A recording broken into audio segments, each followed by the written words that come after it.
Howdy folks, it's another Twitch Tuesday. Welcome.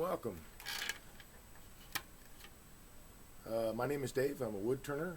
I started this channel as a way to become a better demonstrator and a better teacher, to help other turners or even people who are new to the craft to become better turners and to become a better turner myself. The more I explain things, the more it cements things into my head. So every little bit helps. I like to learn from other turners. I like to learn as much as I can, because in the wood turning world there's a wide variety of possibilities that you can explore. I have hardly touched, I think, the surface, but I really enjoy it. I hope you do too. Thanks for joining me. Let's see if I can. Will this show up all right? Yeah. So a couple weeks ago, I turned this piece, hollowed it out. It was pretty fun, actually. But I mean, wood turning for me is just a blast. I really enjoy it. I'll be honest. In my first year or two, I wasn't sure that I would enjoy it, but most of that was because I didn't have any instruction. I went off of YouTube and just finding, wood turners, whatever, not knowing who to look for, and found some. Well, let's just say that a lot of the things that are done on YouTube are done for the views and are not necessarily safe. So with the wood turning, I learned a lot of bad habits from YouTube. But then I was able to get involved with the wood turning club here. I didn't realize there was one the first 2 years, and then got some really competent instruction from a lot of different turners over the last couple of years, and turned a lot. I've explored a lot. I've done a lot of things. But there's so much to explore and find out where your interests lie and where I don't know where you land in the wood turning world. Some people turn pens. That's all they do. Some people turn bulls. That's all they do. Nothing wrong with that. I turn a little bit of everything. I really enjoy the feeling of also of being able to, if I need a new handle or whatever, just to turn my own handles. And I know they'll fit me and they'll work well. So anyway, there's a lot to the wood turning world. It is a wonderful craft, fantastic art form, great vehicle for art, among other things. But anyway, I had this piece and I figured I needed to make a stand for it, so I'm going to start with that first. Let's blow the dust off those.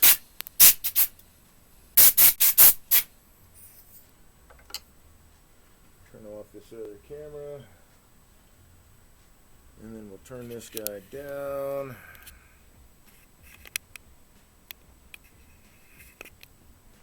Yeah, looks good. Alright, so this piece of cherry burl I wanted to make a stand for.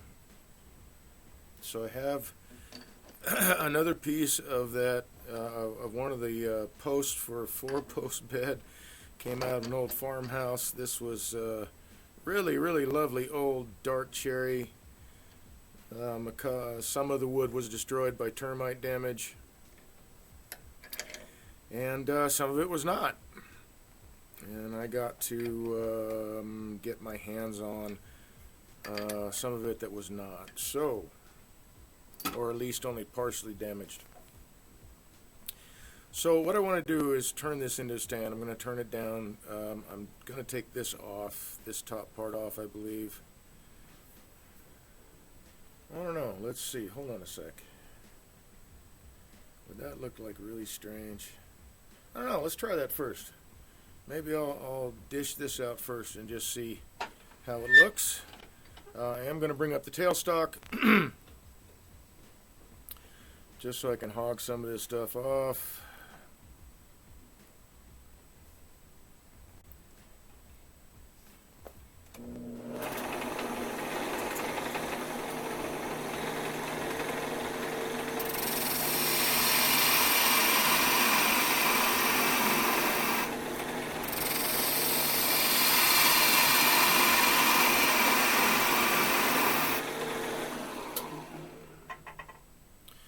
please feel free if you have any questions or comments during the broadcast. This is live and interactive, so I do answer questions. I keep tabs on chat.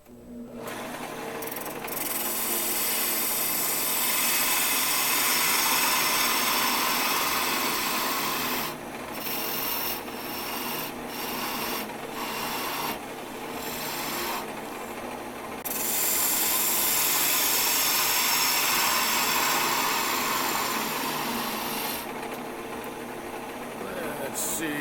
Oh, that's really close to that already. That curve. I'm going to take it all the way down to here.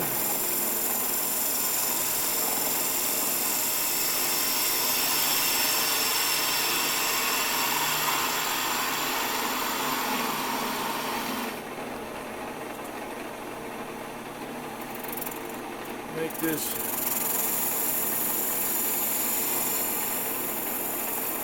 part of the bead a little rounder.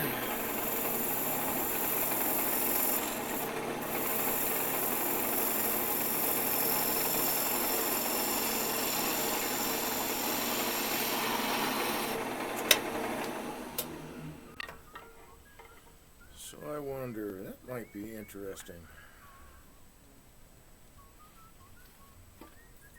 This was a piece I was kind of practicing on because the end was all split and cracked. I wasn't going to use it for much. I thought about maybe, I saved it because I thought maybe I'd use this bottom half, and that's where my first idea went, was to just work from here down, but that takes care of most of the cracks. There's just this guy, which I can't tell for sure, but looks like it might kind of be joined up with this guy. So let's get this cut off here, and we'll take a better look off of the lathe.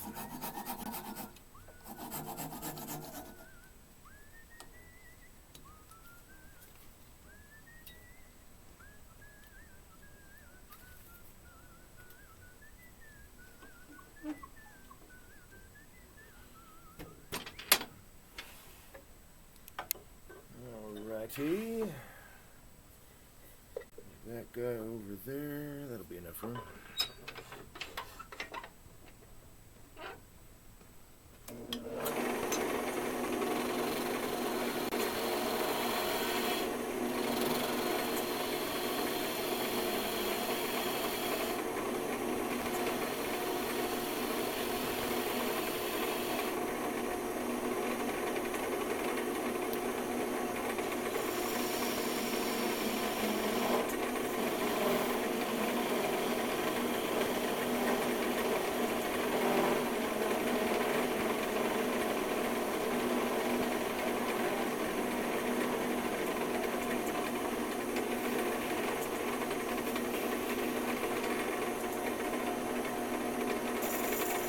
And let's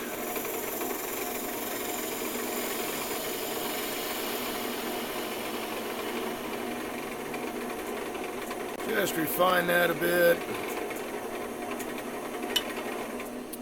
I may need to go a little bit more down in there with the cup. Yeah, a little bit.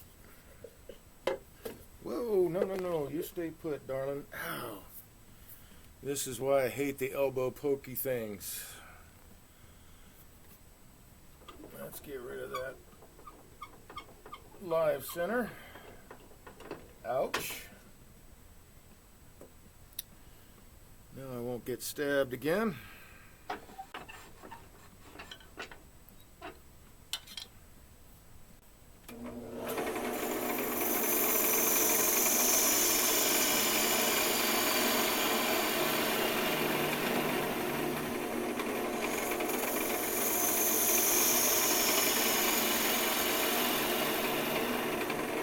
Oh, this might be something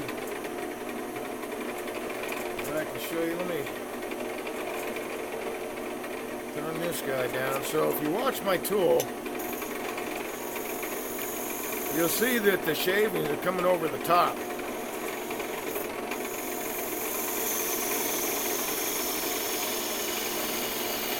instead of the bottom. And what that's allowing me to do, that is actually a technique that a lot of turners use to clean up the bottom of a bowl. David Ellsworth leaves a little hump in his bowl gouge just for that purpose, so he can get that really sheer cut. In this case, I'm getting that sheer cut, but I'm also putting pressure against this guy. We have a chuck hole, but we got this out 5-6 inches. So I don't want to take huge cuts because I don't have any support over here. So I'm taking small cuts, but I'm also taking more of a sheer cut so that I can push against this and get a really clean bowl here.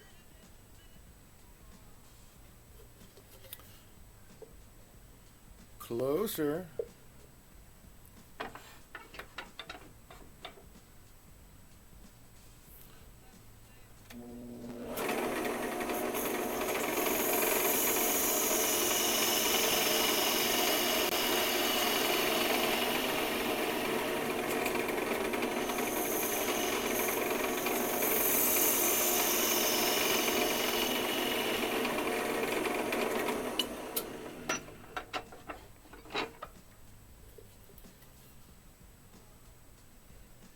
Very close.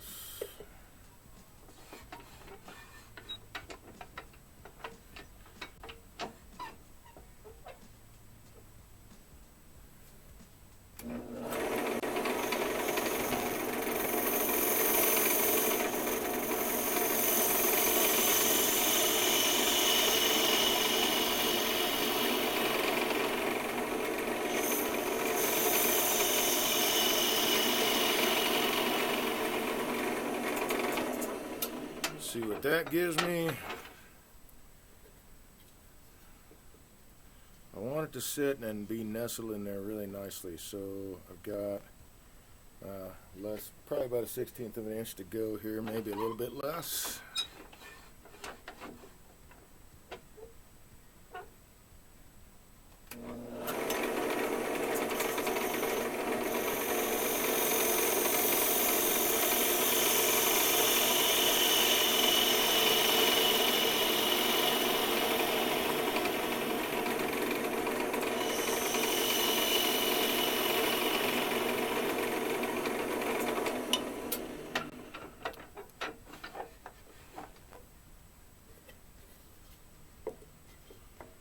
There we go. That's the guy I want. Now I could have used a finger gauge for this. I do that too. Let me show you what that looks like. I'll be right back. Go over to the tool chest here and grab this guy.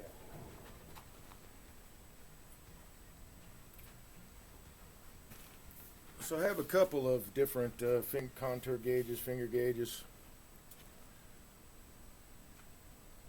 And one way to do this, let's get rid of that nub,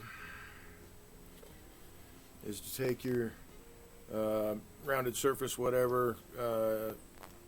It doesn't have to be a concave surface, it could be convex. Just want to capture that profile. And then you can put it and turn your piece to fit in that profile.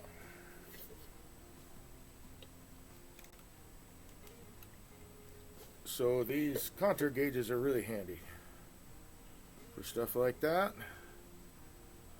I can see I can improve my cup here a little bit so I can match the curve exactly.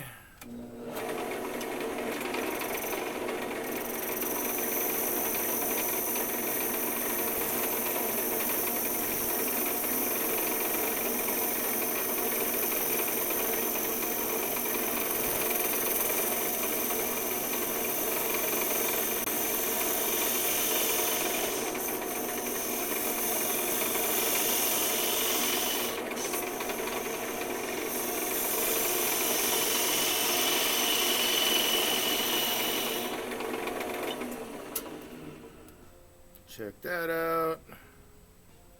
Pretty much dead on. Cool.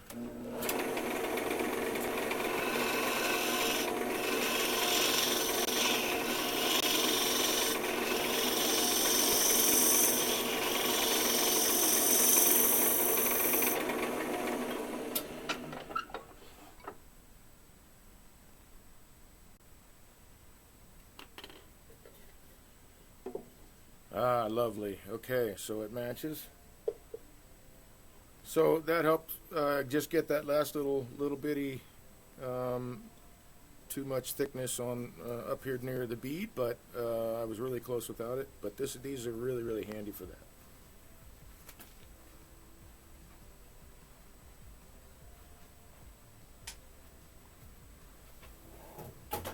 All right.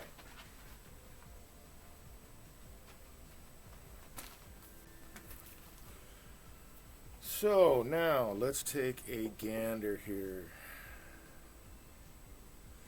You know, it's not bad.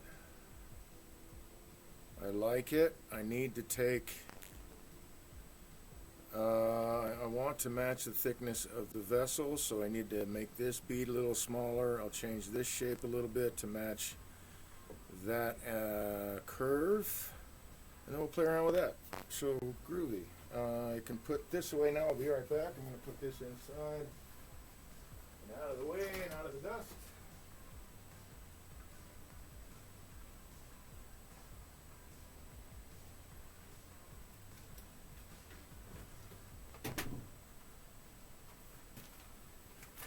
And get back to it.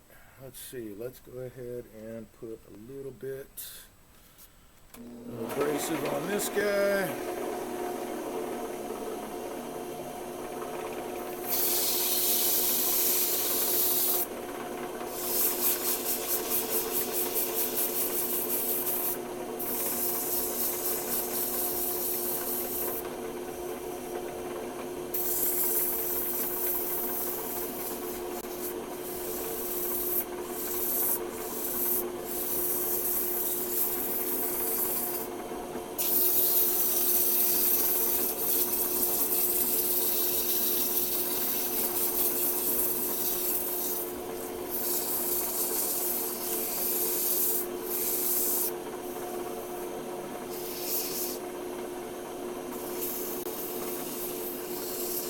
Try to match the curve with the abrasive paper.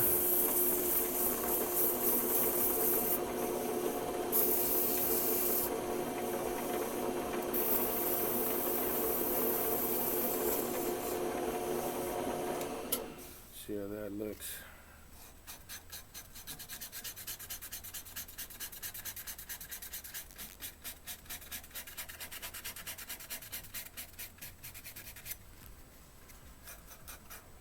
A little bit of sanding with the grain.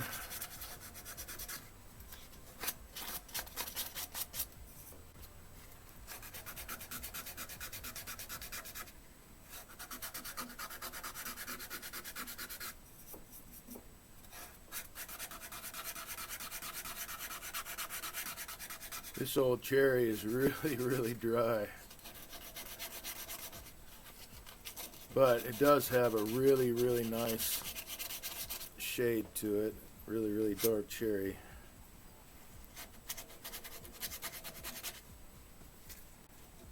I haven't seen and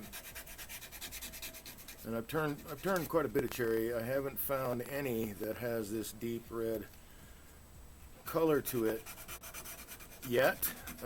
This just happened to be from an antique bed that was being dismantled.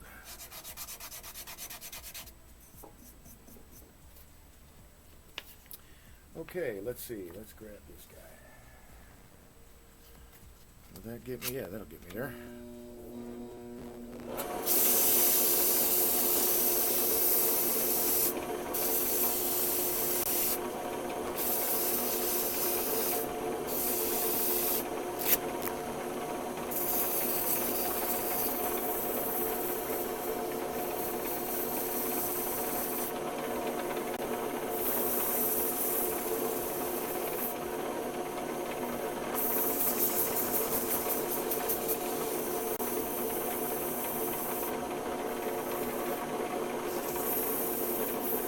got this one line.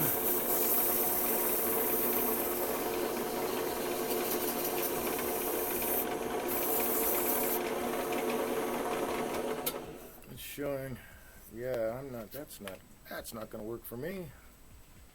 Let's try something a little different. Let's see.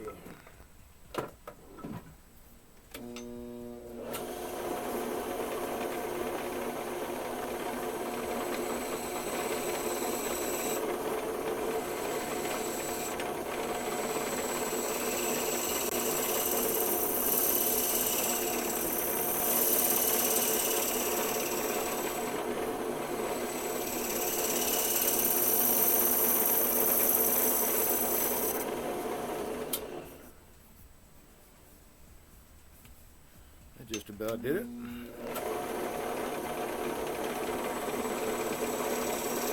So I'm using the negative rate scraper, but I have it up on edge. It's not flat on the tool rest. I've got it tipped up about,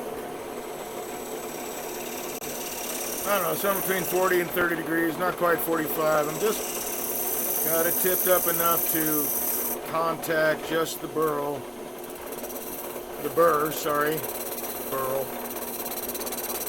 on the tool.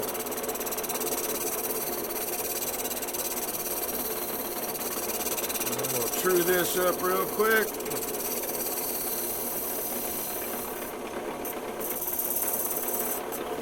That's the sound I want to hear.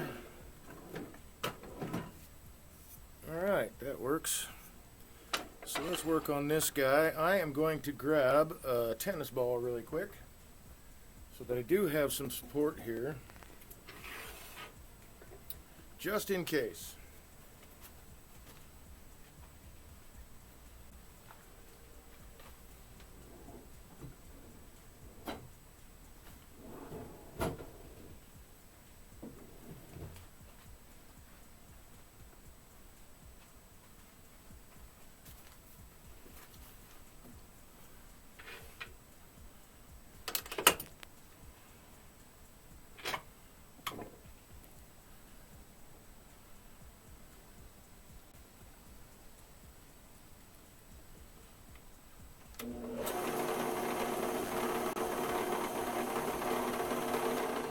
There we go.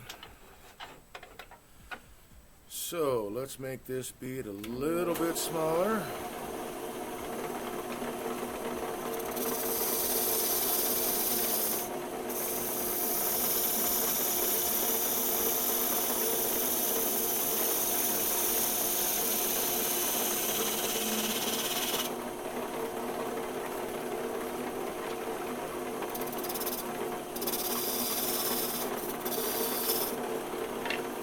This guy out of the way.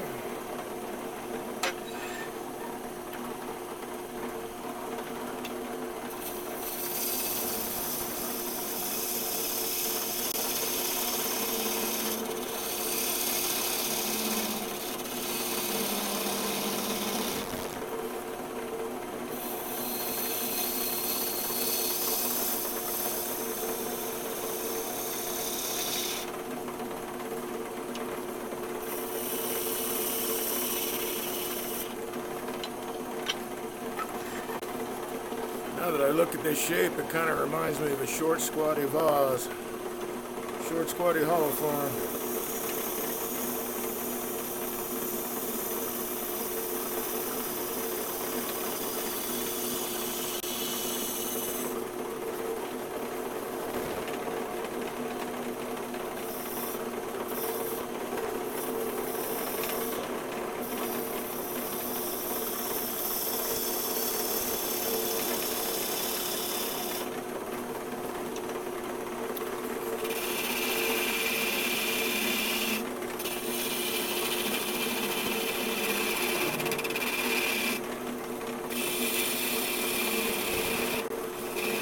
Hopefully we don't find out that there is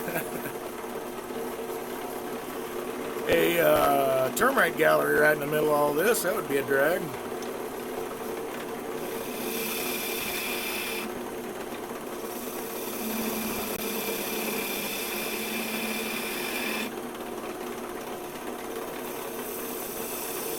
Although in the other pieces,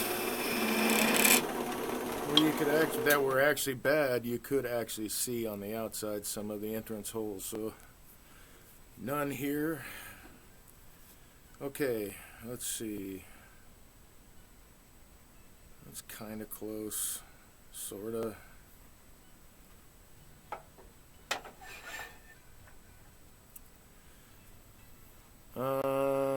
Yeah, let's make this actually.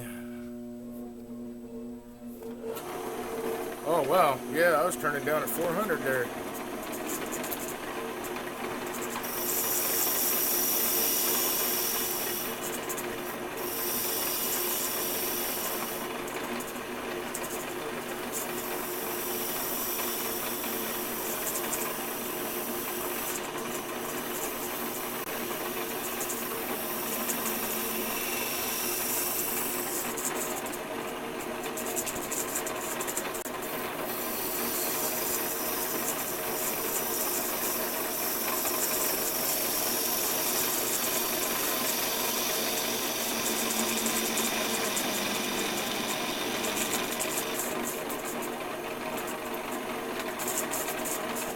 That's a little bit better. Let's get this guy a little bit straighter.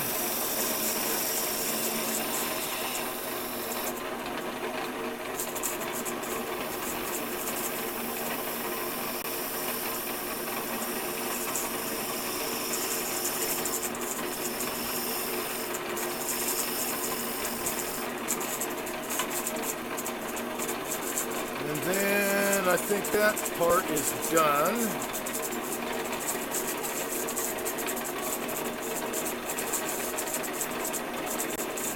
Okay, how do I want to set this up? Let's, first of all,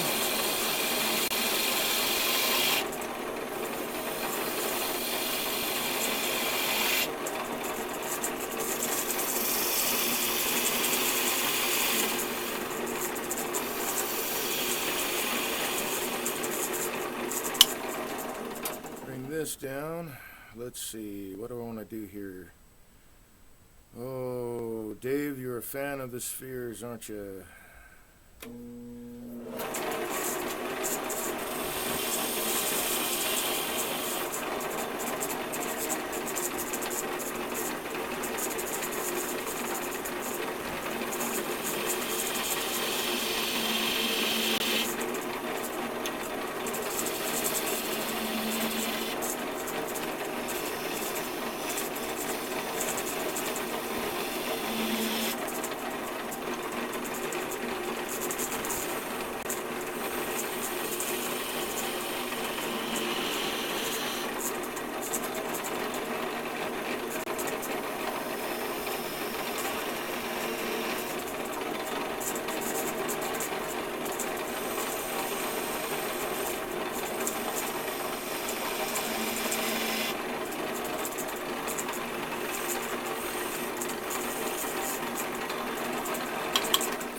Is that too big?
I think that's about right. So from there, we'll flare the bottom part of the stand.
think that's got this one. Let's see, let's round this over. Oh, let's true it up even.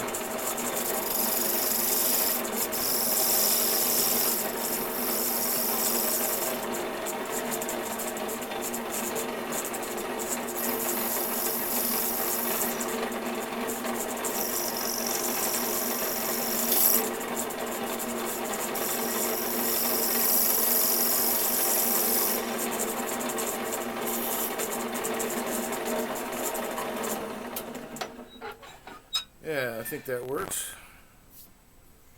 I do indeed.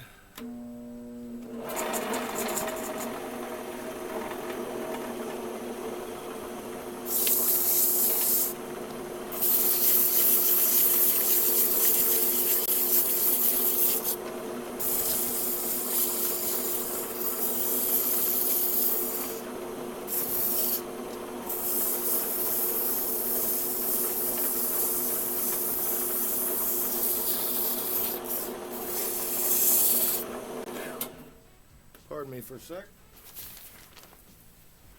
Just putting off more dust than I expected. So I got to put the mask on.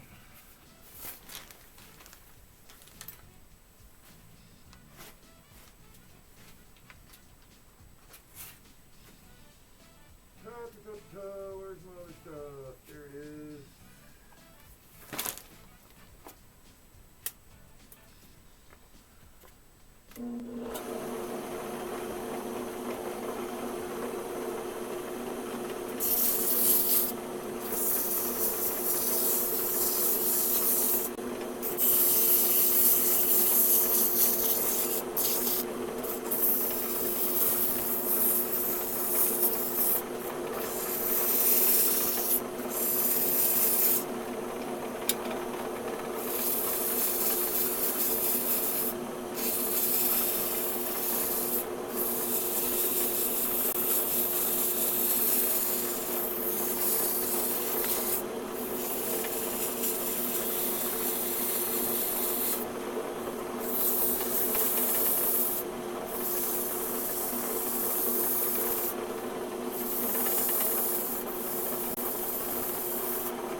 A little bit of a bump there that shouldn't have been there.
looks not bad. Could use a little bit more down here.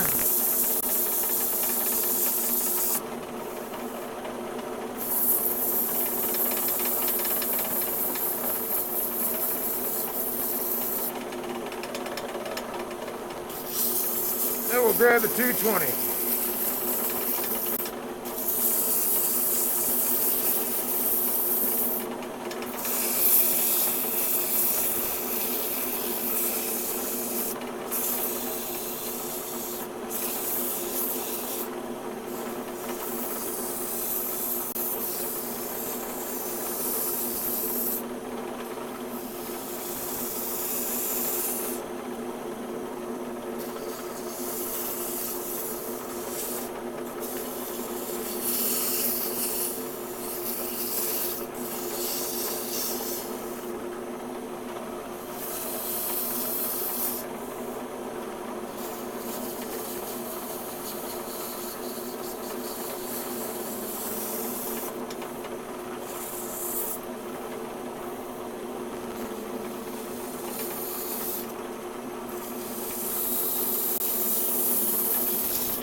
Take a dowel rod.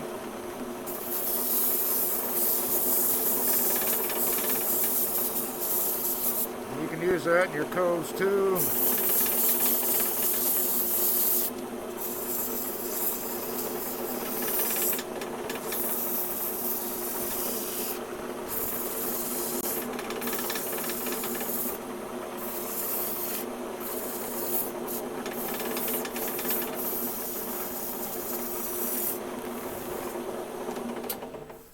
See how that looks. Not too bad.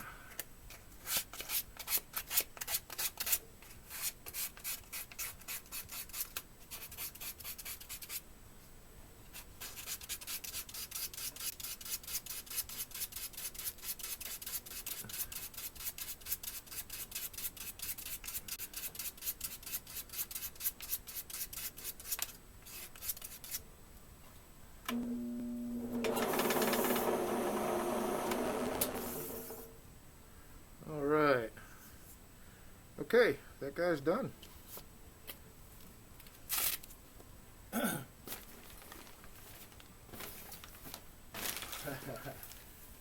Fight the paper bag to get a plastic bag. Alright, this is another cool thing about the tennis ball. There's no center mark in the bottom now.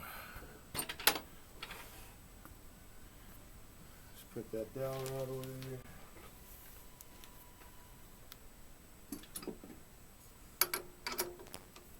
So I started off, I did the bottom first. It had a tenon that, well, had a cove like this, or that's not an OG, but a cove like that on the other side down to a larger post, and it was just material that I wasn't going to use. So I got rid of that first and gave myself a place to hold it with the chuck.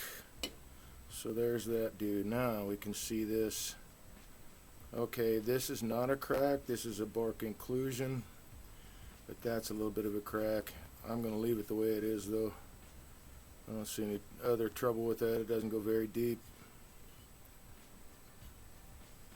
So cool. Alright, piece of cherry with cherry. Nice. Let's move that aside.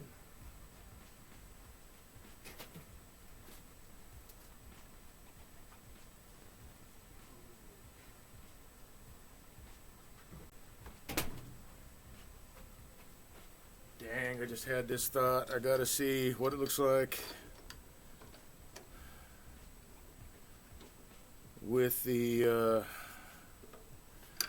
buffing balm.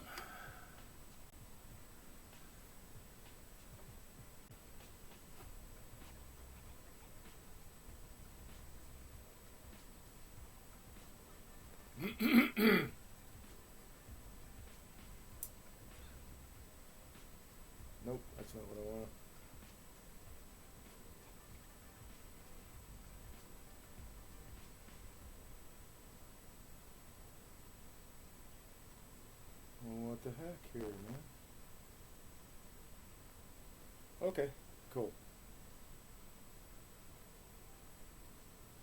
Sorry about that, folks. Just making sure that I was actually broadcasting because things looked a little strange.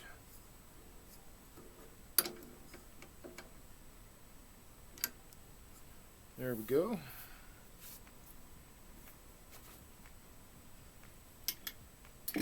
Alright, let's see what this looks like, man. I think this red's really gonna pop. Move the tennis ball. Grab a little bit of this guy.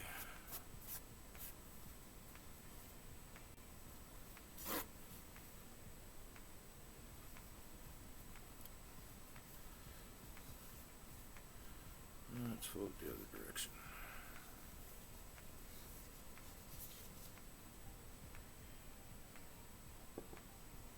So I'm not going to permanently affix the hollow form to the stand.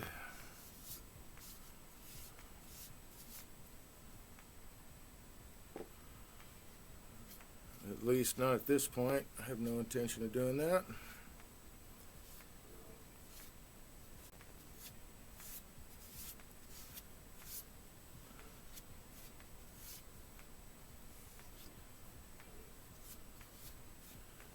Hey, I might actually have not gotten too much on there this time. Alright.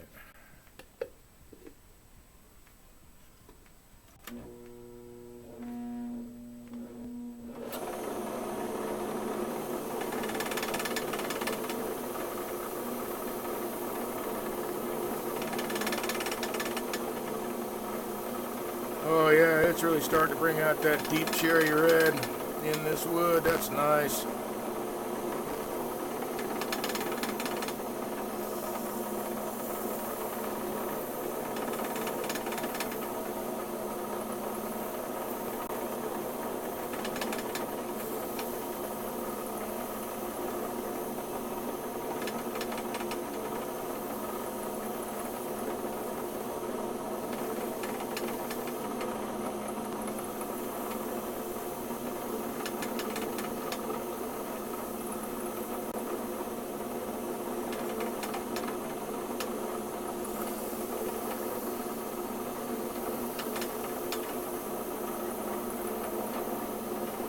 I can't wait to stop this. That looks like gorgeous wood, man, just while it's spinning, so...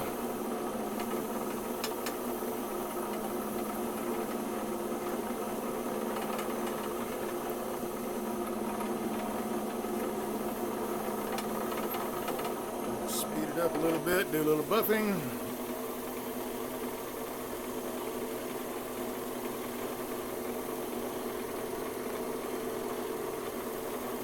A little friction.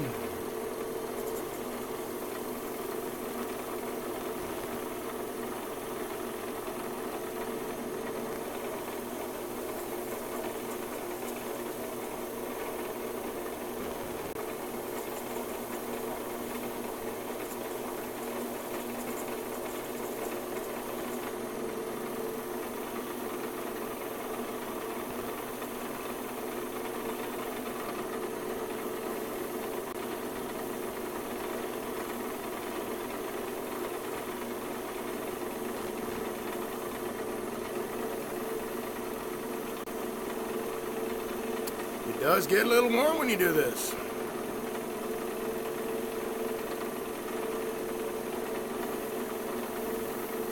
Whoo-wee.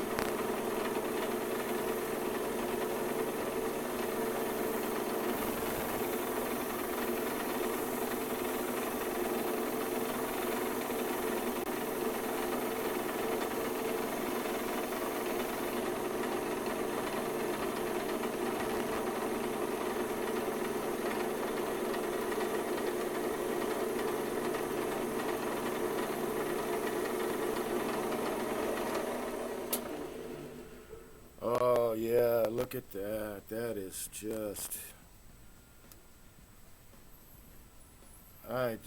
this stuff was just such a lucky find in being in the right spot at the right time. Yeah, that's beautiful wood. Let's do something about the bottom here.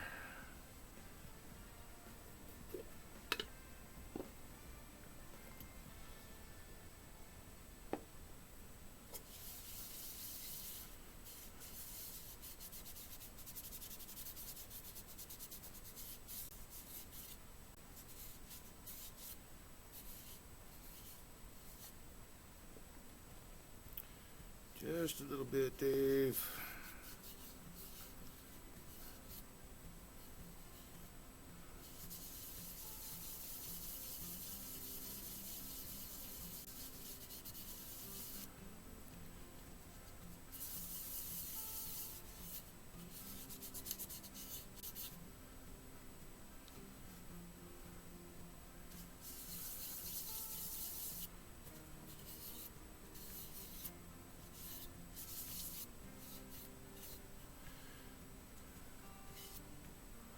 Yeah, that's quite a lucky find, I think. That's beautiful, beautiful cherry red. Cool. Moving on. Put this guy aside.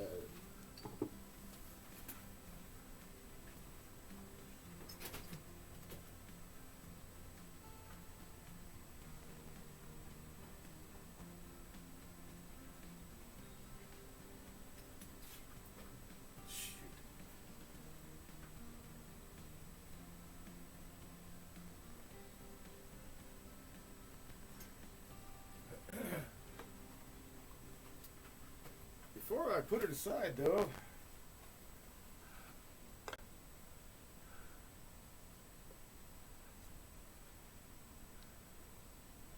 if I can get this at the right angle, I think it looks really nice together. That's not bad. Thought I'd show that to you. All right.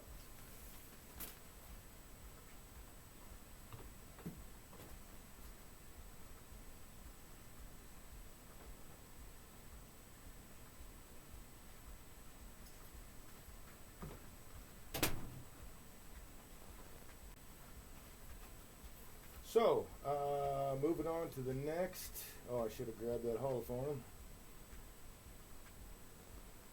I got another hollow form that I want to make a stand for, and I have.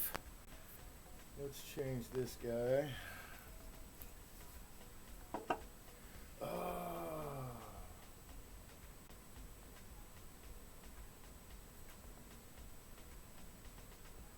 You know what? I think I forgot.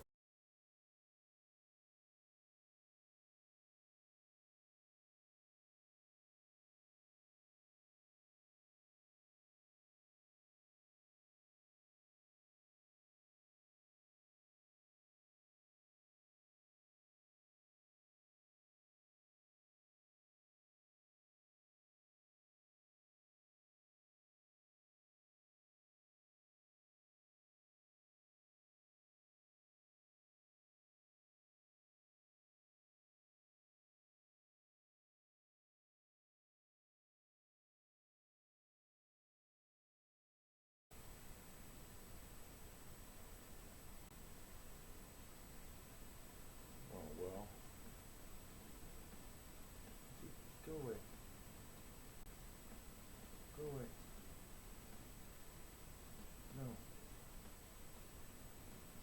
Okay, so I'm not sure.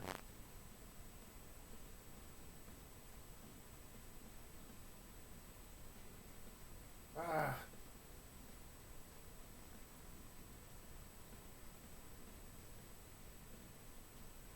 Looks like I lost internet connection, unfortunately.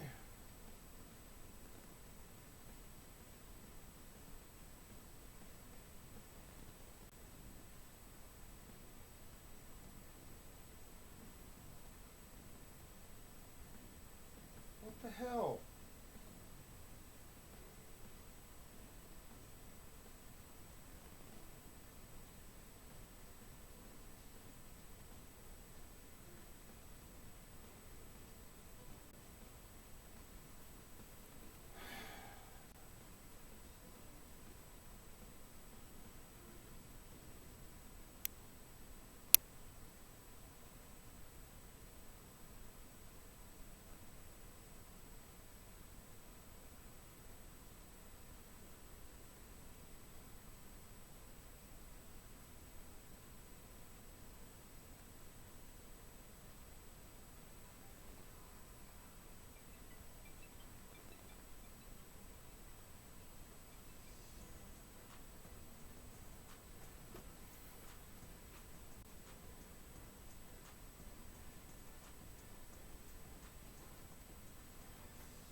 that is super laggy.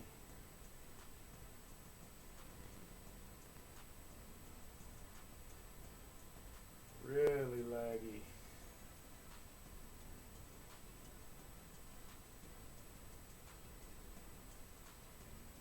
Am I live again? Okay. Cool. OBS quit. Sorry about that, folks. OBS just quit on me and was reconnecting, and then I had really super laggy internet there for a sec. So hopefully you're still with me. Sorry about that. Looks like I am alone. So be it. Okay. Hopefully we got that figured out. You know, let me look at my phone here and see.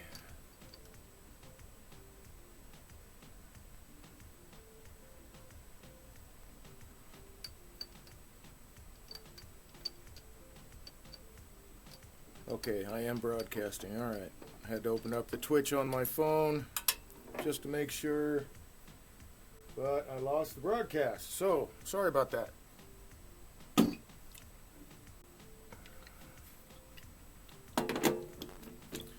I don't know if I'm having provider issues, internet provider issues or not. It took, wow, it took a little bit to get even the internet back. Huh, all right. So, I'm going to grab the other holoform in a second. Get this guy set to about the right size. So this was was going to be a twice-turn bowl. It developed a crack in the drying process. I'm going to actually cut it down, get rid of most of that crack, but make this into the top part of a stand. And then I've got some other wood that I'm going to make the actual pillar for. And I know that this is out of round because the drying process made it go oval. Oh, you know what? Let me clean this side up first. That way I can get, for sure, a solid hold.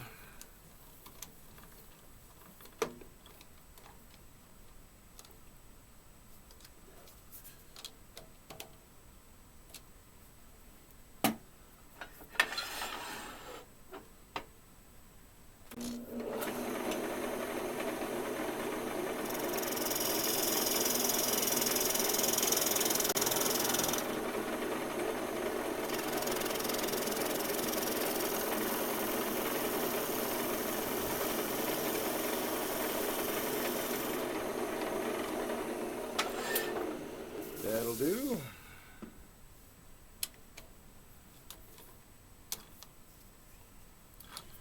So now I've trued that up. I've got a round tenon to grab onto instead of an oval one.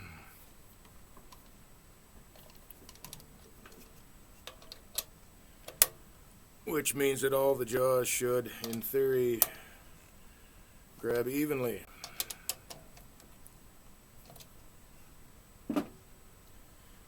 Alright.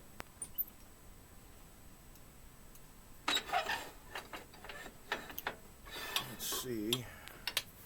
My tool rest is at the right height. Appears to be. Set that there. Get rid of the elbow pokey bit. I don't like the elbow pokey bit.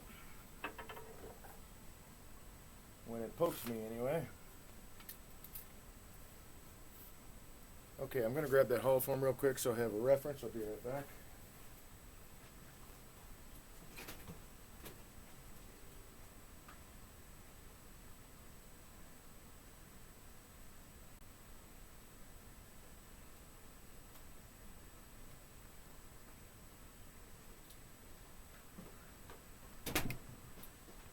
Yeah, I forgot. This guy was turned a couple weeks back. If I can get it in the right spot here. You know what? Let's do this.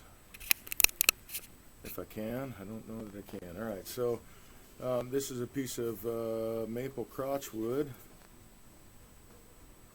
It's really, really nice. That's a really nice figure to it. So I turned this a couple weeks back live, and now I want to make a stand for it. And for this guy, I think I will go ahead and use my contour gauge. A lot of this is coming away.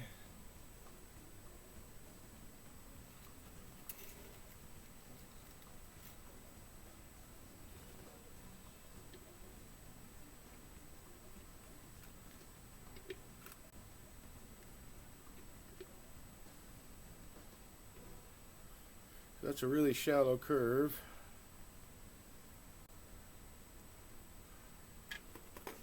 Let's get rid of some of this material.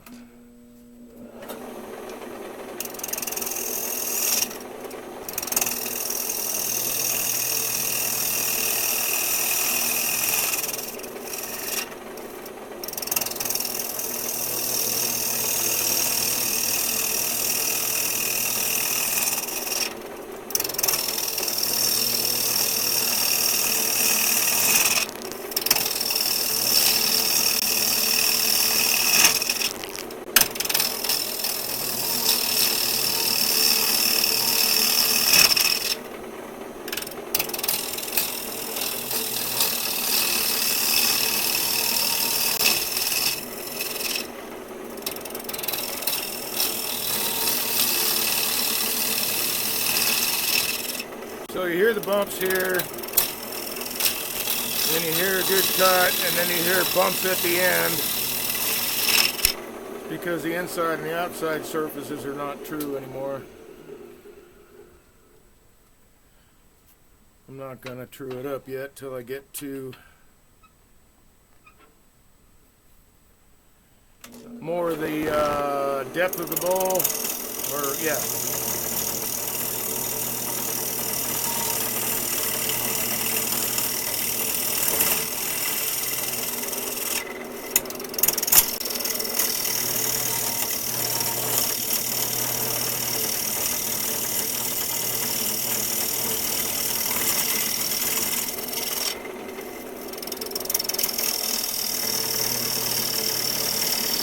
Got a little ways to go. That was the crack went all the way through the side here.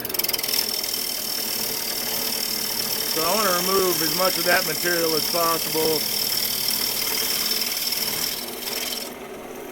I may still have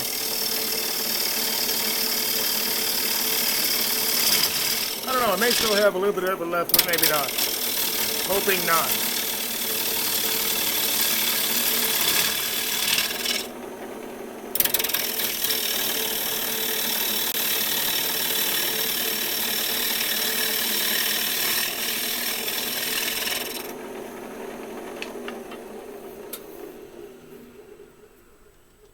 Okay, let's see, that crack is right there. So it does actually go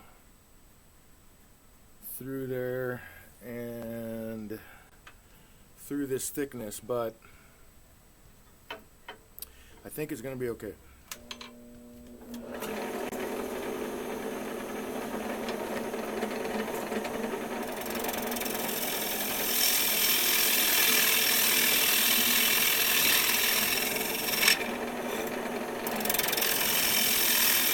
So I'm already starting to work on my curve.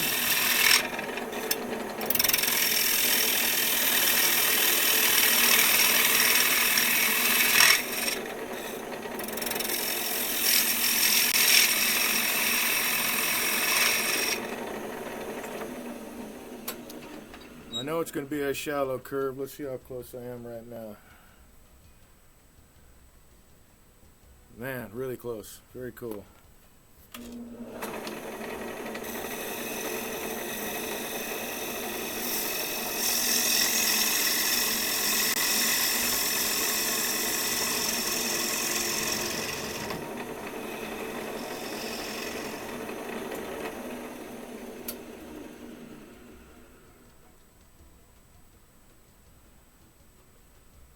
almost dead on here.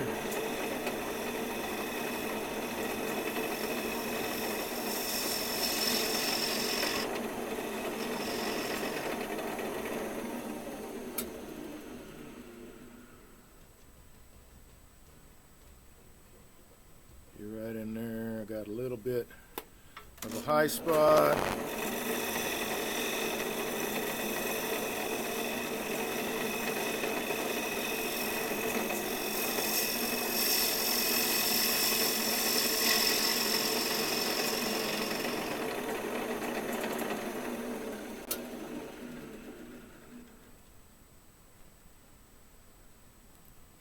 I think that will do it. And it's a nice platform. You know, I could... Let's reset this guy. Take another look at the bottom of this.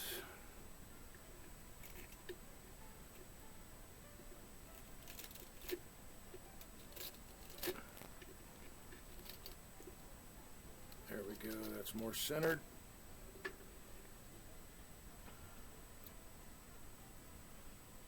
It's really close. I need to take off a little here. I want it to sit just right.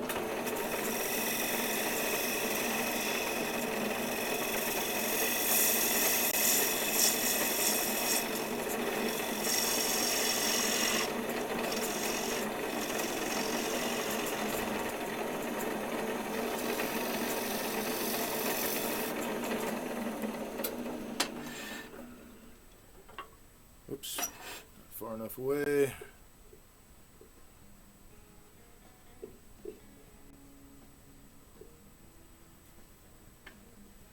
Okay, I gotta come a little bit more out to the edge with that.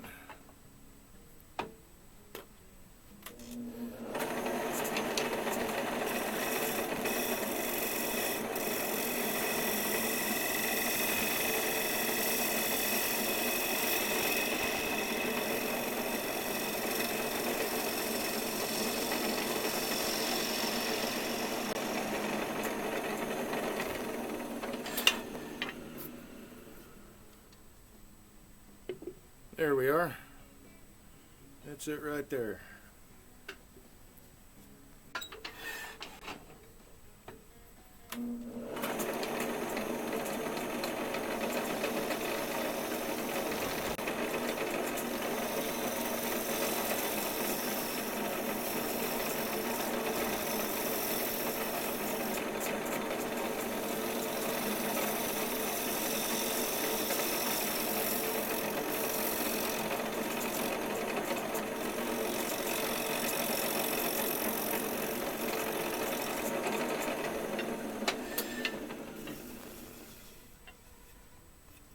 That's interesting. Got just a little bit of tear out from the, oh, I think this was a crotch piece too. We'll take a look here in a second. I think this was also a crotch piece. Yep, it was a crotch piece. Cool. Yes, lovely. Okay. So I can put this guy away now. I'll be right back.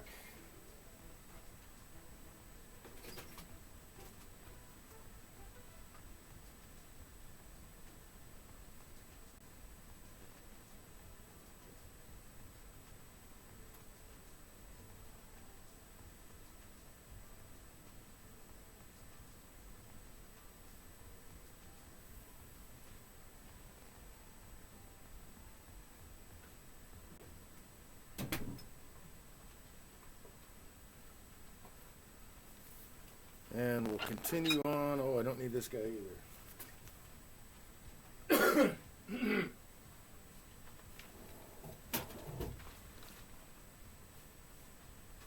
Try to keep as much clutter off the lathe as possible so I don't have to work around so many tools, and not only that, it's a little bit easier to straighten things up.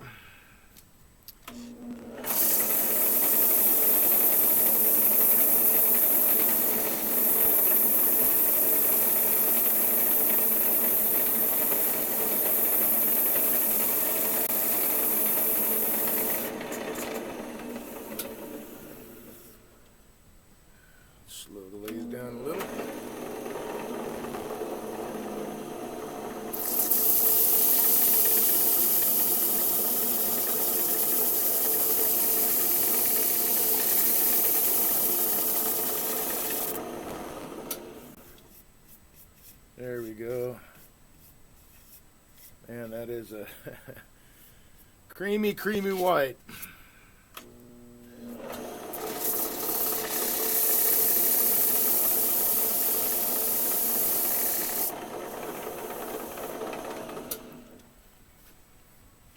Maple is a beautiful wood to turn, I think. Ooh, I did not give myself a place to hold on to it, so I got to do that. So I can flip it around. So, let's see. How about this guy? Let me put it right in there.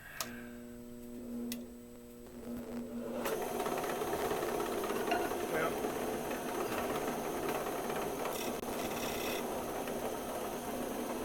put a pencil mark there first.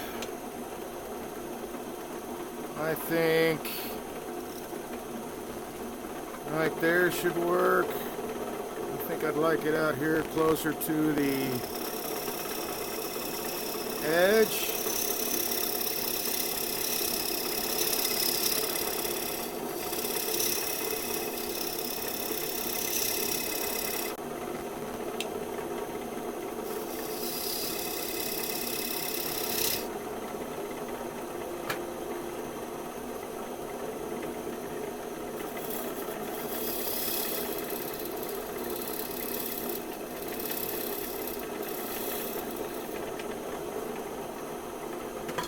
I like to undercut a little bit for my dovetail jaws.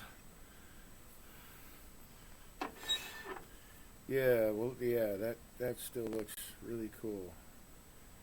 Do I want to? No, believe it. That looks nice. Okay, so now I can flip it, or no, I can't flip it around yet. I've got to make this rounded edge. Let's make sure that this is all going to clear.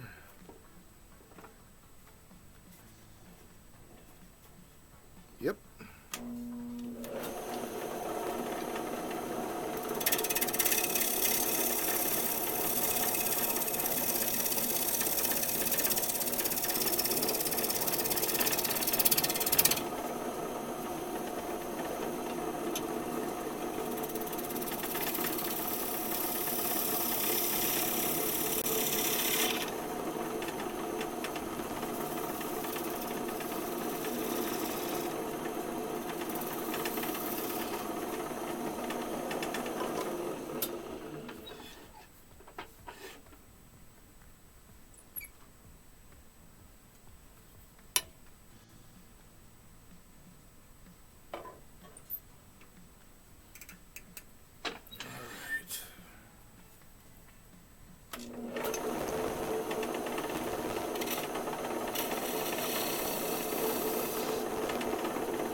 There we go.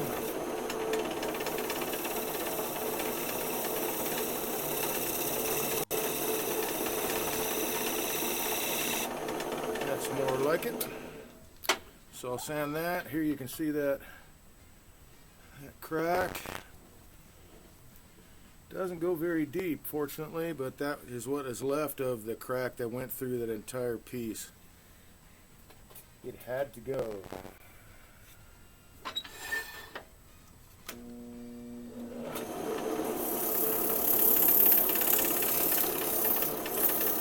Well, it had to go for this particular project anyway.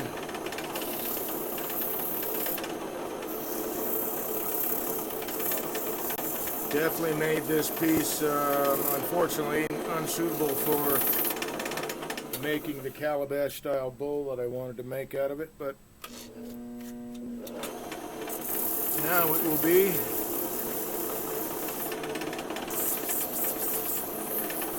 the bowl of a stand.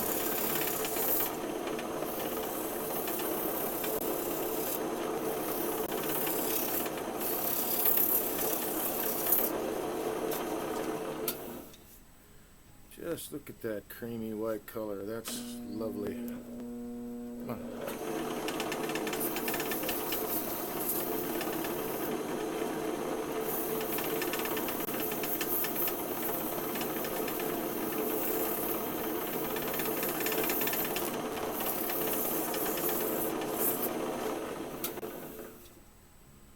Okay, that'll do. So we grab this guy. I don't need to mark that anymore, I don't think, because I'm not turning this dude around again, but I will keep it in the same orientation.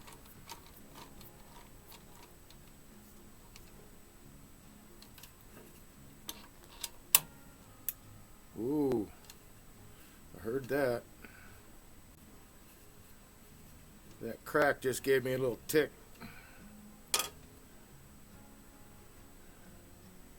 Alright, so I guess I'll bring up the tailstock for this.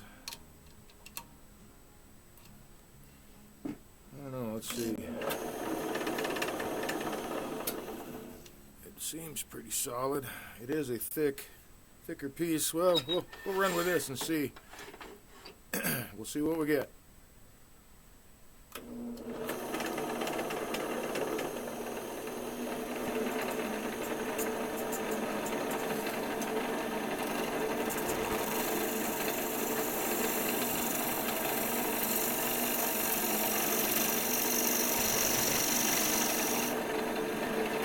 Okay.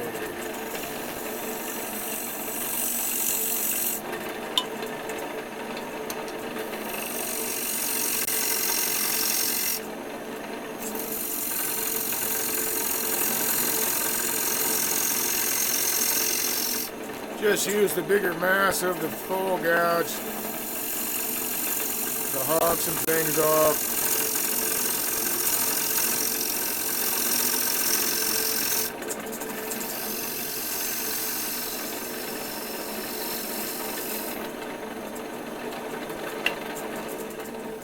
See if that kind of matches. Close, but not quite. And I want to get this guy right up into that bead, like that.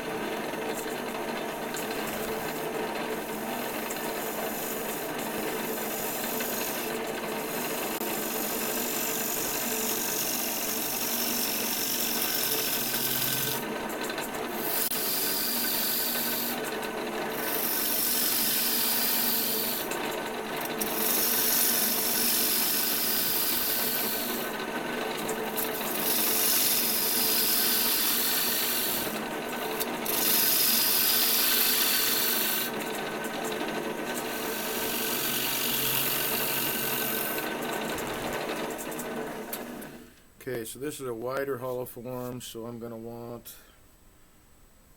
let's see, it looks like that. What I'm going to use for base is about this wide, so I don't want to go too much smaller. I don't know, we'll play around here. Let's see.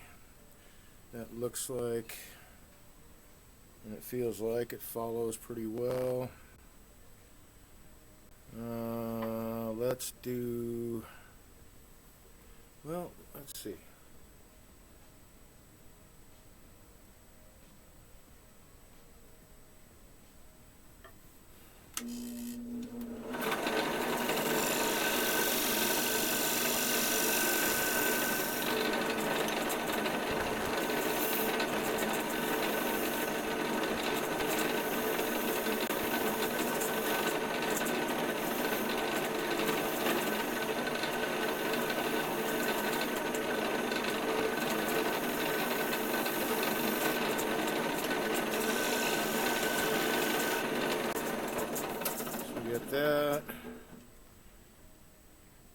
demarcation.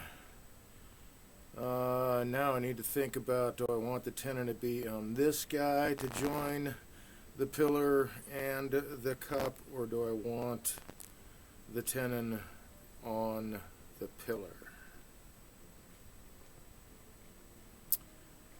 I've got plenty of material that I can drill into here.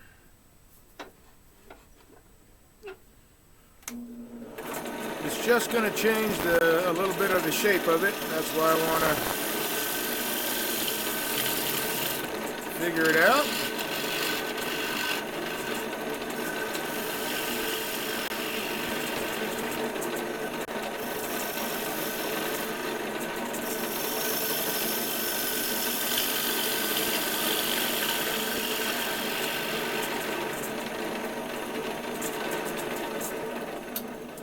So let's grab just any old dowel rod. Oh, look at that. There's another piece of that dark cherry.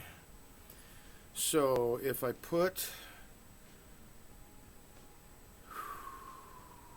the tenon on this guy, then I can do a little supporting feature where that plugs together to kind of, yeah, I'll do it that way. So I'll put the tenon on this guy. TC Schmo, sorry to be late. Hey guys, how's it going? Well, you might have missed part of the broadcast anyway. The OBS that I'm using here disconnected from the internet, and then it took me about 2 or 3 minutes to get back on the internet. I don't know that it was OBS. It could have been the internet provider, because it took me 2 or 3 minutes to even get internet back. So I think maybe my internet dropped out for a couple minutes, but hopefully the first hour, because it happened about an hour in, hopefully the first hour is still recorded. I'll be checking that out later. But hey, thanks for joining me. Hope your guys' day is going all right.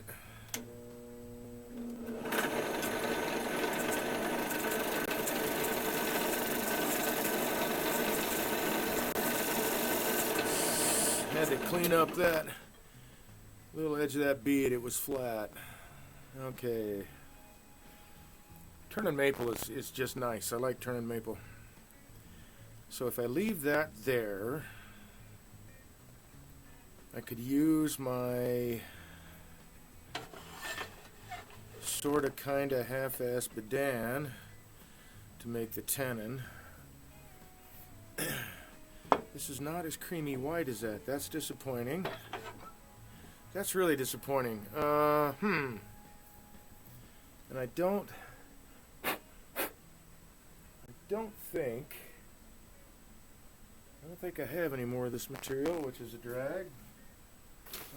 Let's see. Nothing back here.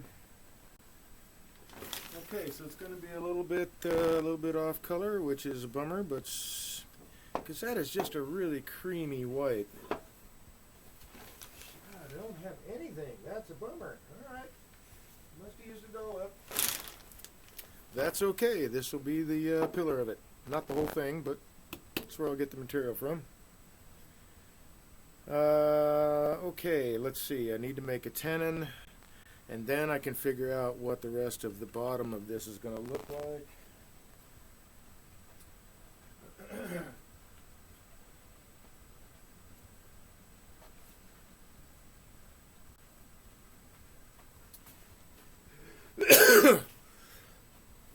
Excuse me.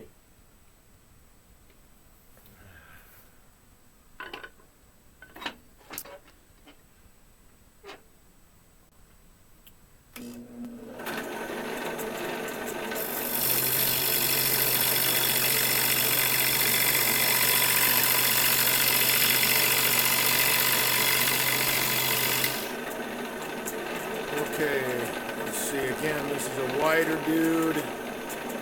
So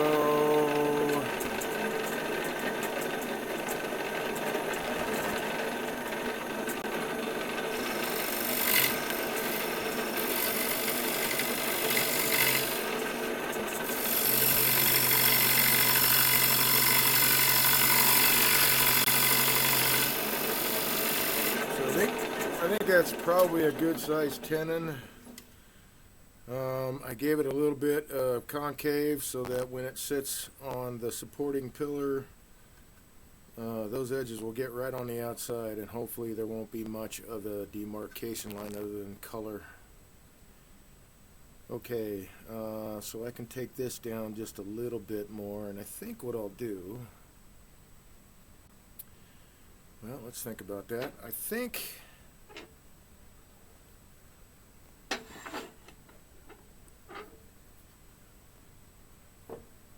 I will just do a cove right there, half a cove. Let's see, let's round this guy over. Just the very edge.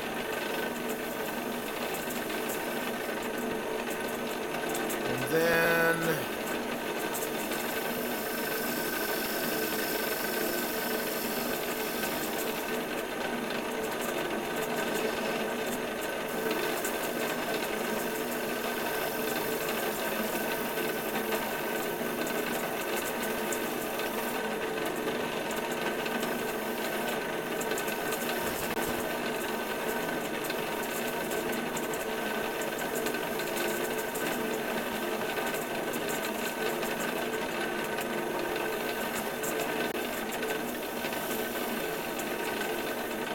two surfaces in.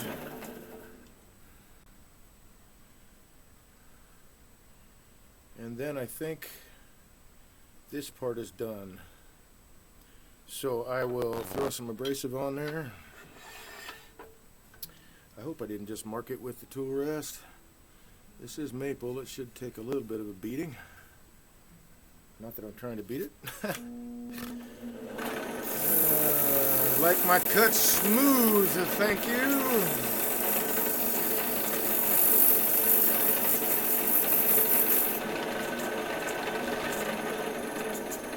Maybe slowing down the lathe a little bit.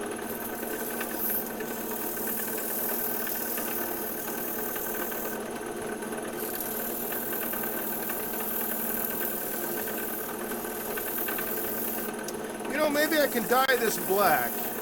I mean, there's really no, well, we'll find out when I'm done sanding, but I don't think there's a lot of feature in this wood, this piece of maple. And if not, maybe I'll just dye this, probably black, and then that color difference won't matter if it did in the first place.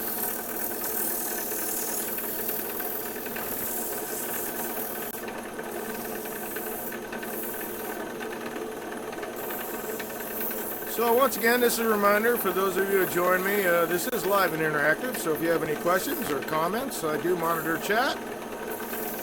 Throw them up there in chat.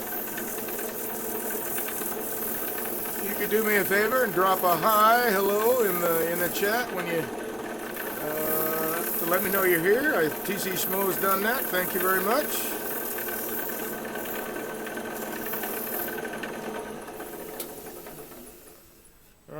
I'm going to hit that with 220 now. Don't know that I need to, but I'm going to. So there's that little crack I heard the tick from. Fortunately, I don't need a death grip. What, did I move them over here? Well, I sure did.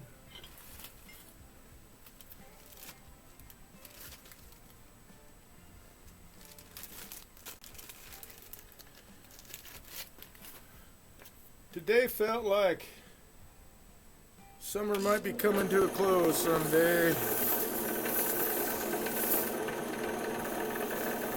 I was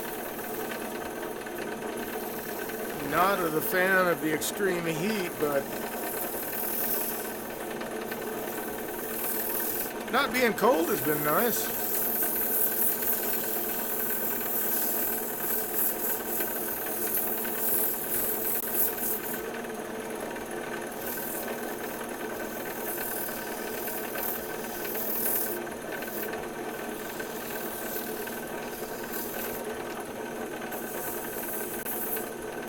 Although that may have to do with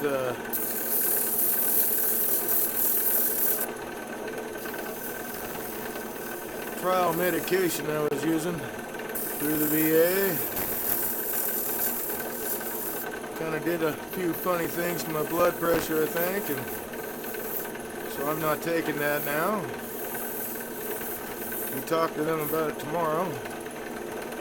Fortunately, I haven't been on it, less than a week, so it's not like I'm trying to stop some medication I've been on for a long period of time. This was just a trial to see if it would have any effect on the nerve pain,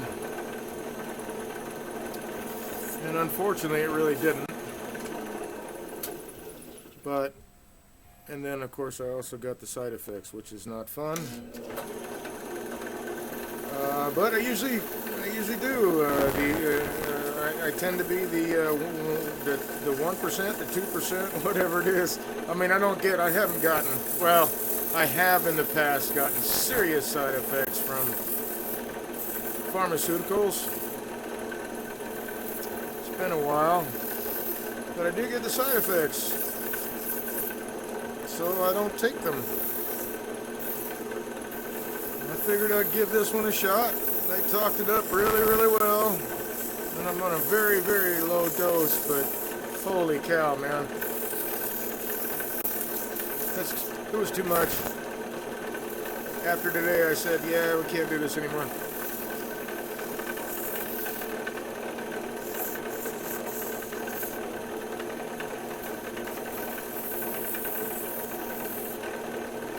But I got that curve. Looks like I gotta hit this curve again. Well, you know how it goes. Life keeps going, right? I'm not ready to lay down.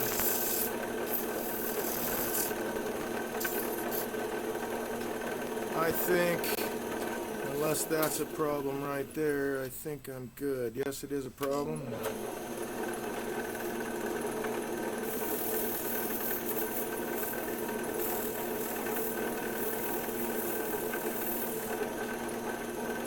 That was a sanding mark I did not want on my piece. And it's gone now. Okay. Move that aside, that aside. Take this guy off. Wait, before I do, what are you doing today? Some magical calipers. 1 7/16. Well, odd size, but whatever. Let's see. I've got one and got an 1.25" Forstner bit, so I'll take this down to 1.25".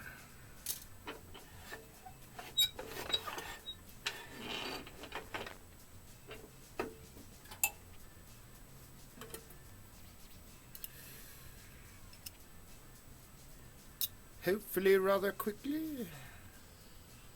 That's what I want to hit.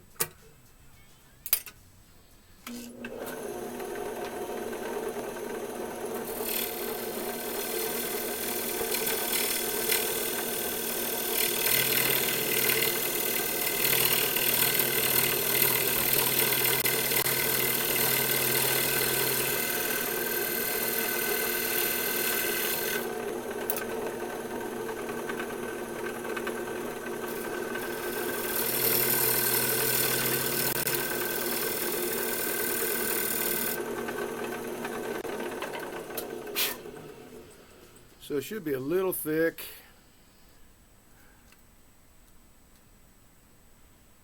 And I am by about a 32nd of an inch.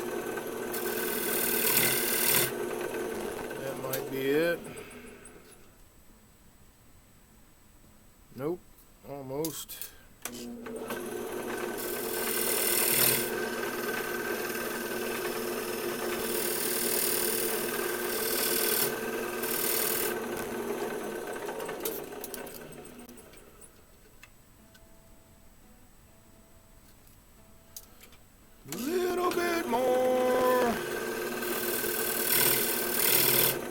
does that go? One more cut.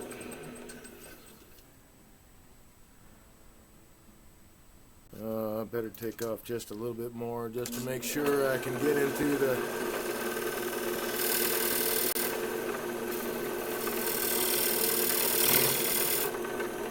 hole the Forstner bit makes. I know it'll be a tad bit.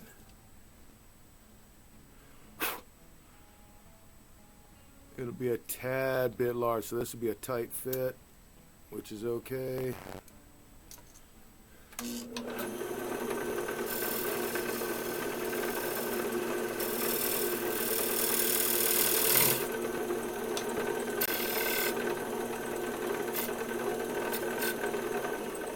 Chamfer it a bit to make it easier to go in. I don't really have to sand this part here because the base is going to fit up in here. So, alright, I can put these away and take this guy off.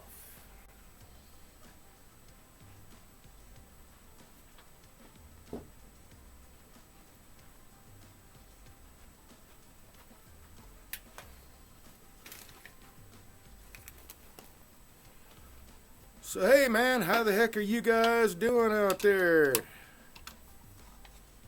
That's just really beautiful creamy wood, man. But again, it's fairly featureless, so I'll dye it.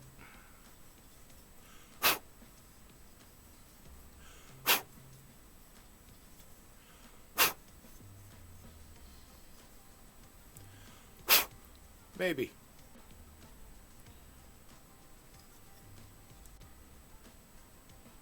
Almost yellow, but this is, yeah. Anyway, all right, moving on. Let's get this guy off of here. No, I don't need to get this guy off of here because I have tenons on this dude. Let's see. I think I will start where it's end. I'm going to save this bit for a box. So I'm going to turn it from up here because this is where most of the figure is in this piece.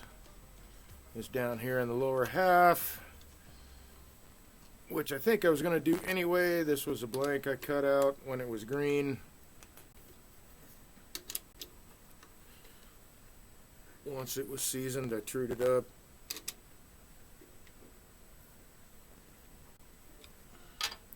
And there were no cracks and splits, so that was awesome.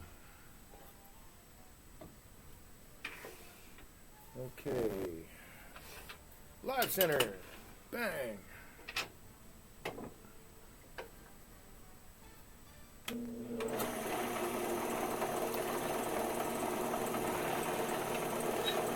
Well, I don't guess I trued it up all that well.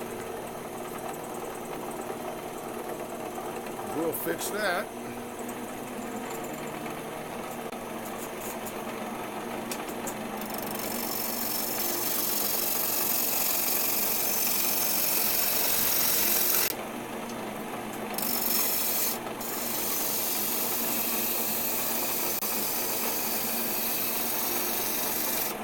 Didn't take long. Alright, so yeah, this is fairly featureless also. So I will keep this for the box. Alright, now I've got to play around with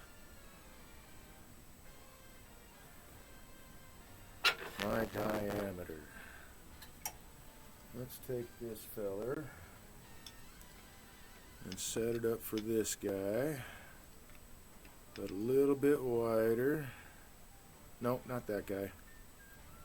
That would be silly. For this guy.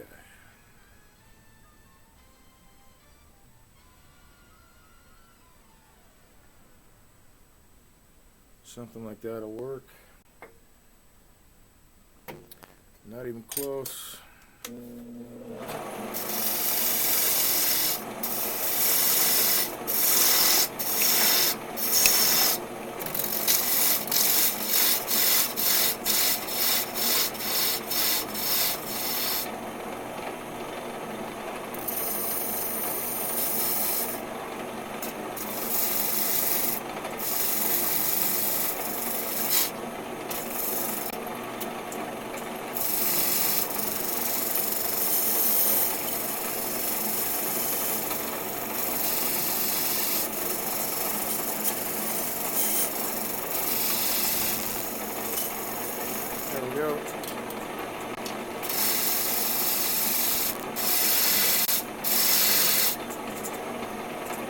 my tenon is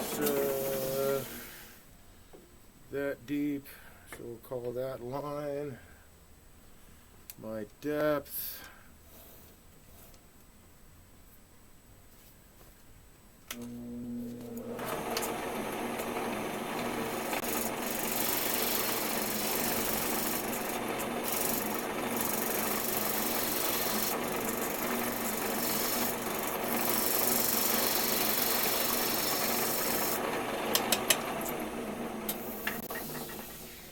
Check that out.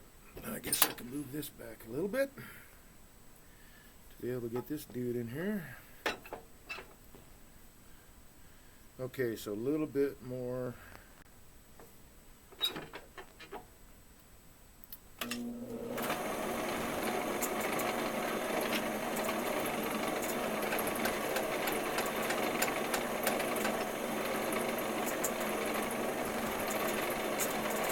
All the way up there.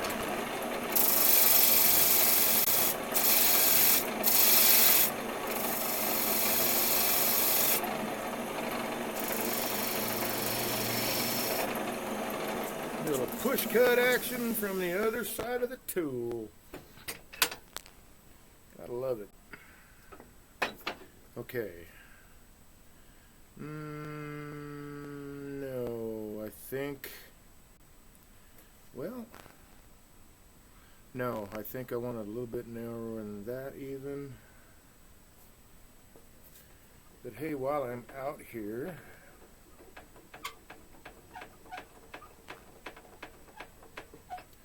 I can drill that hole.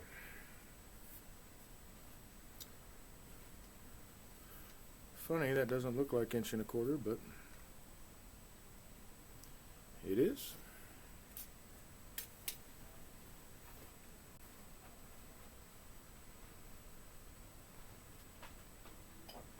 Okay, let's see. 1 1/4, 1 1/4, 1 1/4. Where are you hiding? You might be my guy. Let's see.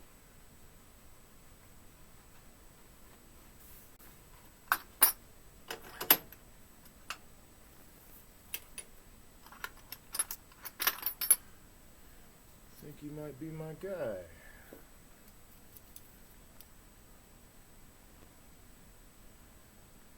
Yup.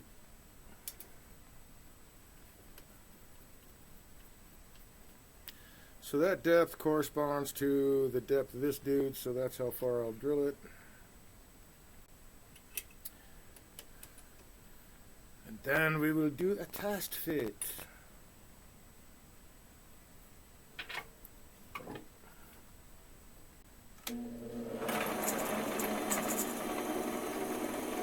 Let's not fill that with shavings, Dave.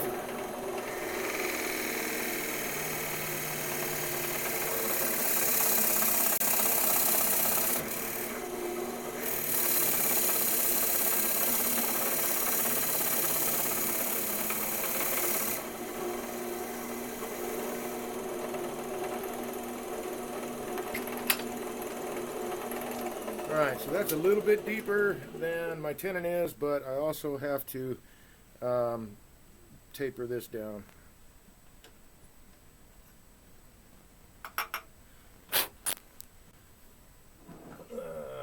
Brush, brush, brush. Who's got the brush?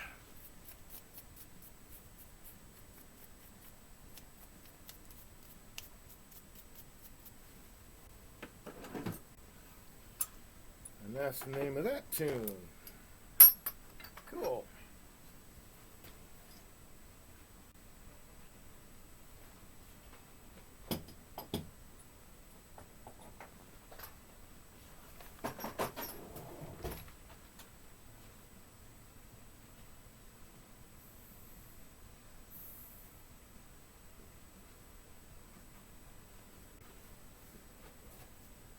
Alright, let's see. I was doing a test fit. Oh, ho, ho, ho, ho, man. I got it just where it just slides in nicely. Just a little bit of give. Okay, so I'm going to make this tapered a little bit because it's not sitting flat. And I I still think I want to take this down a bit. Oh my, what's that? Oh, I thought that was a crack. It's a ring.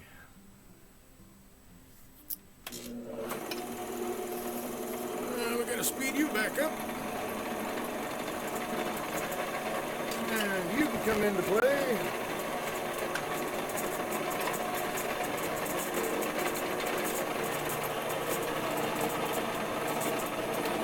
I don't have to worry about finding the center because the Forstner bit has that little brad point.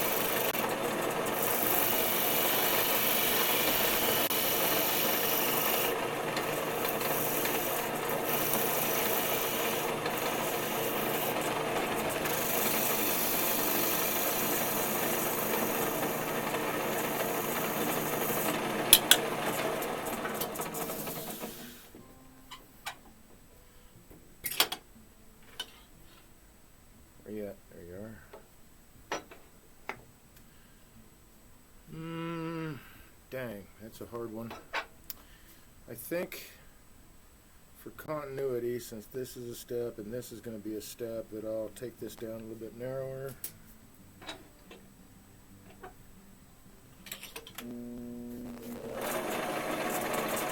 With or without the tool rest, I suppose.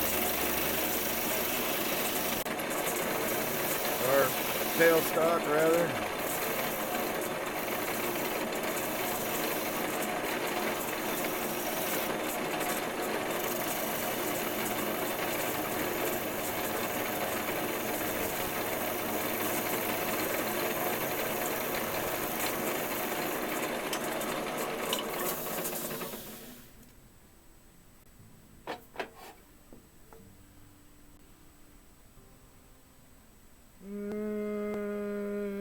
Just a wee bit more.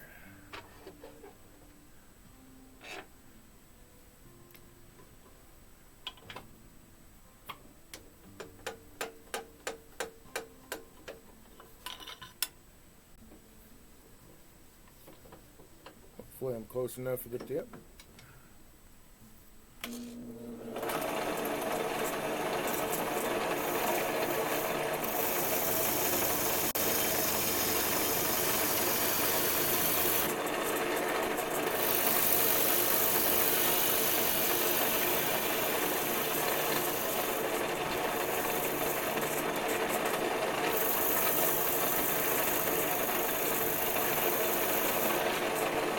Chamfer that edge a little bit.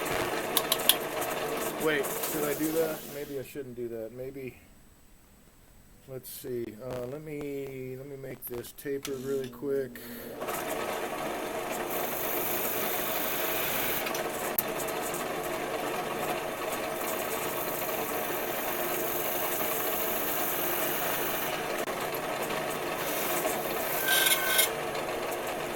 This should be enough.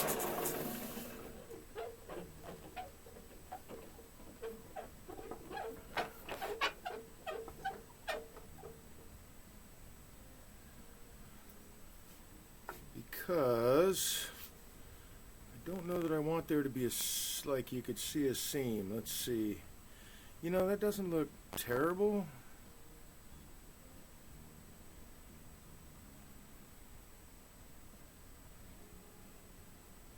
You know what? I'll leave it. I'll leave it. It's a little bit demarcation there, but I think I'll leave it. It's not much.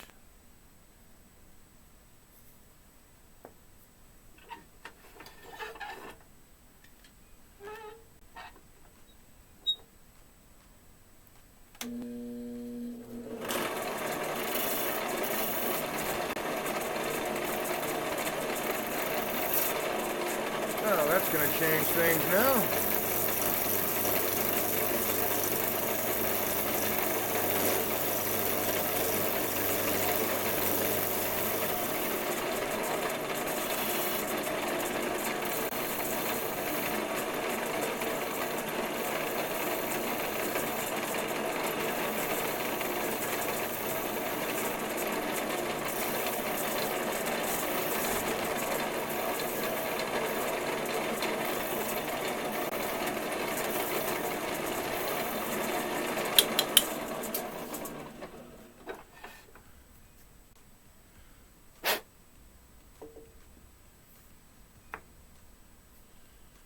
Yeah, you know, that doesn't look bad. Okay, I'll keep it. So, now I gotta figure out what I'm gonna do with the rest of this.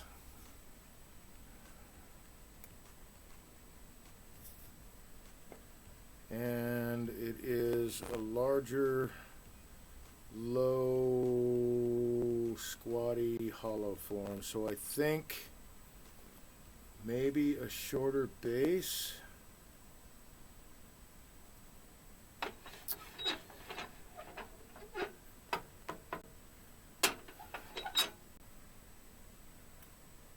Let's see, where's my, there it is. Come on.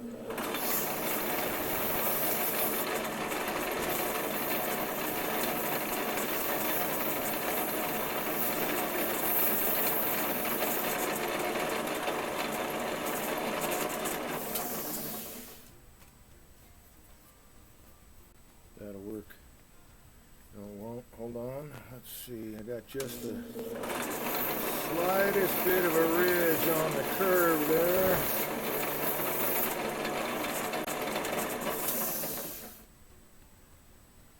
I think that, well, nope, not quite.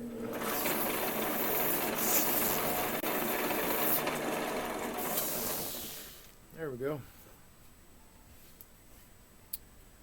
So now when we set this dude up there, it's just a tiny little gap, but that's okay. And then this gives a little support to this, more than just the tenon wood. I guess it's half dozen one and six the other, depending on how you do it and how you design your piece. This one just made more sense this time to do it this way. Okay, so now we're going for the rest of the shape. So if this sits up here like this, I think I will end it here.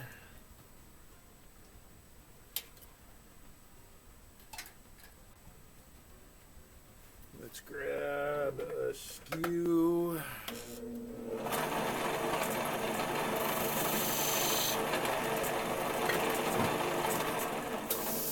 Score that puppy. Okay, let's see. How do I want to do this? I could do like a series of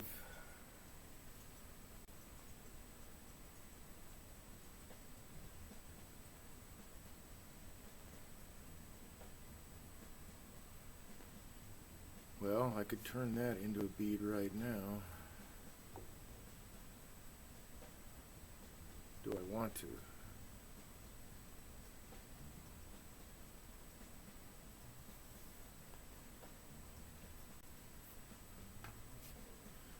Oh, that is a crack.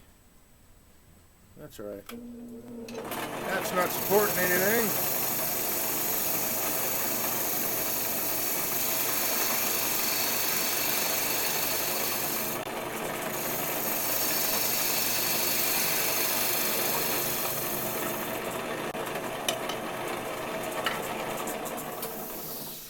Okay, so that gives me a different surface to work with. I want the, let's see, I want a wider foot, so this is going to be pretty much the whole diameter.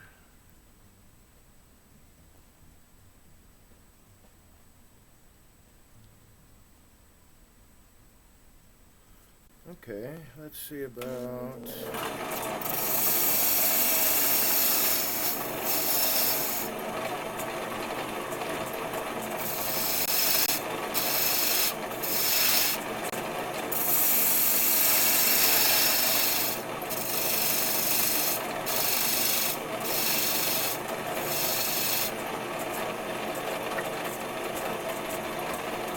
Not enough.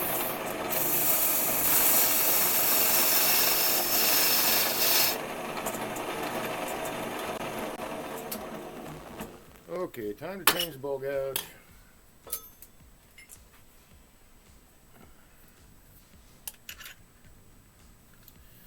To a sharper one.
refine this shape a little bit better.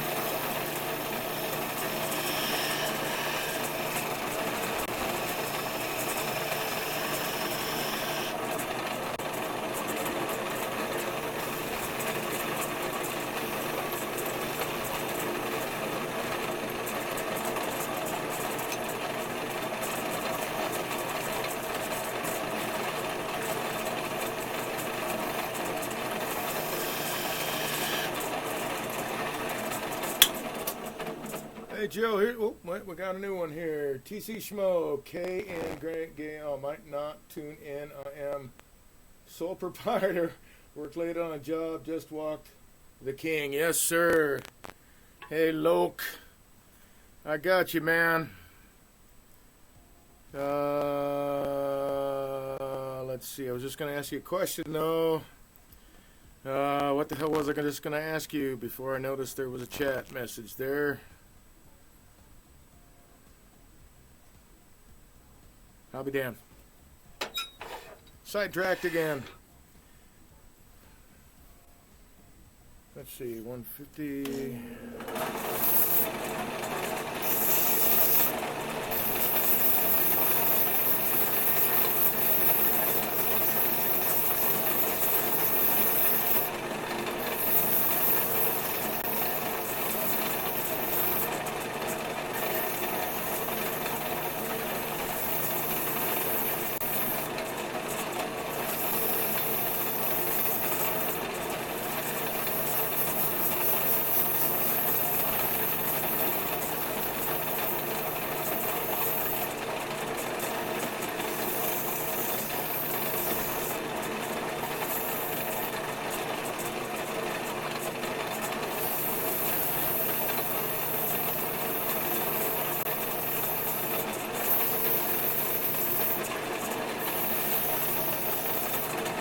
That bugs me, man. I was going to ask you something. Now now I remember.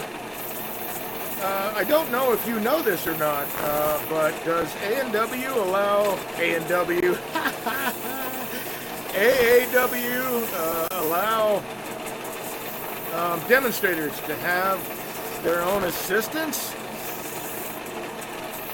Because I applied for next year's symposium.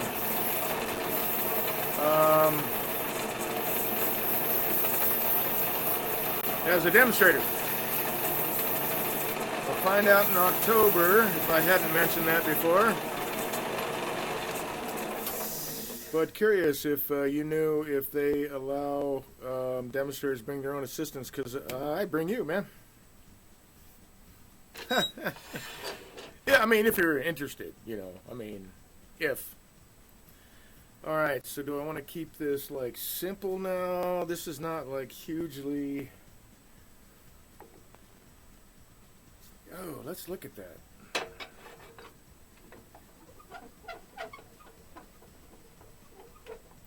Let's look at that profile.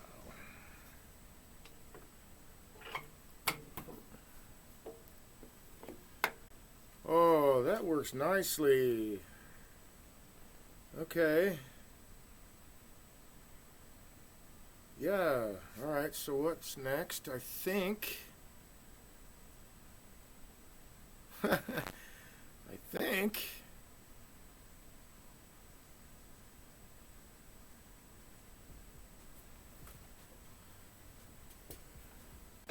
see if I can do this. I'm thinking about doing half a sphere here. Maybe. Or not a sphere. I forget what they call this shape. It's an OG though. I just can't remember what they call this shape. Come on.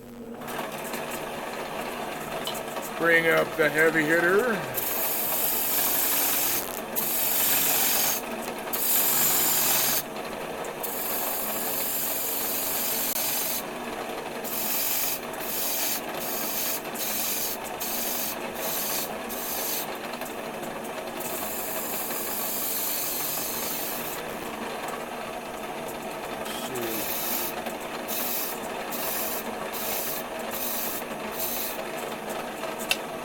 That might look kind of nice, actually. It's probably not the right size I'm going after, but that might look pretty cool.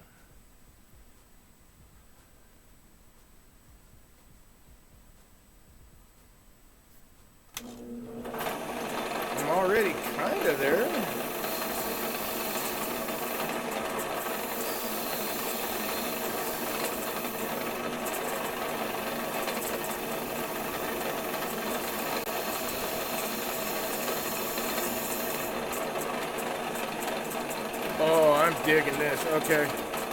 Yeah.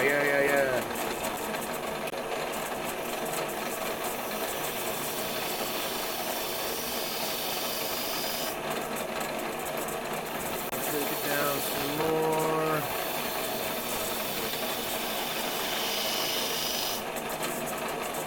Some more. Ooh, wait, maybe not.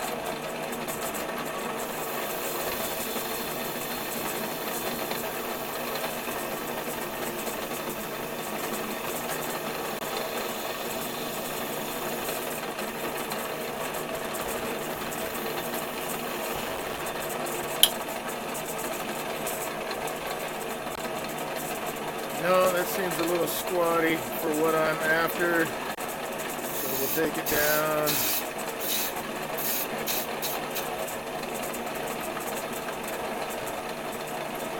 Maybe I'll make that guy. Yeah, I'll do that. All right.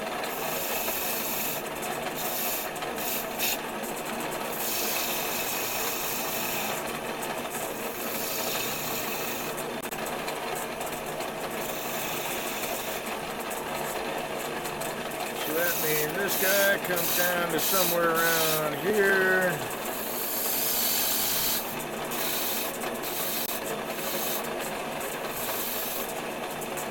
Something like that.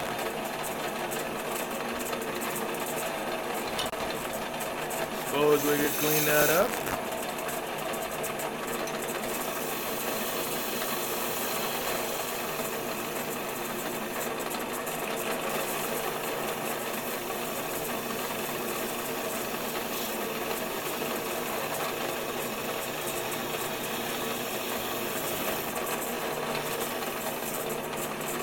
A little bit thinner than that.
That's as deep as I need to get with that.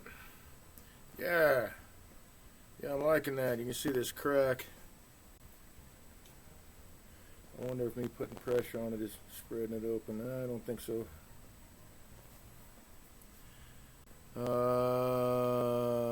Of course, once I glue that tenon in, that'll be fine.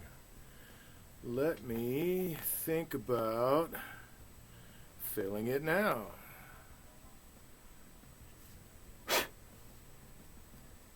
I think I will. But that is the shape that I want.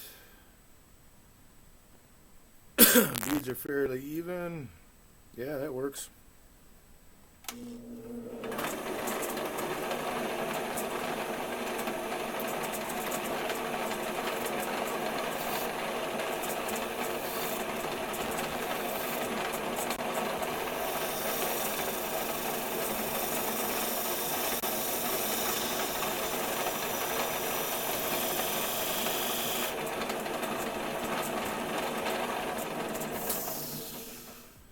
sand that, so I'm going to grab some CA glue real quick and we'll shoot that guy up. Count me in. I don't know, but definitely could. Oh, but definitely count me in. Yes, sir. That's a thumbs up, not to the side or down or whatever. I'm going to grab CA glue.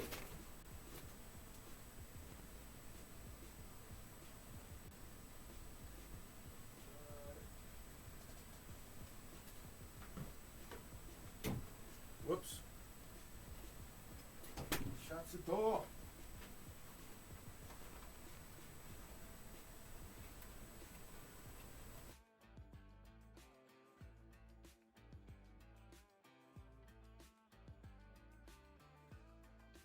And glue.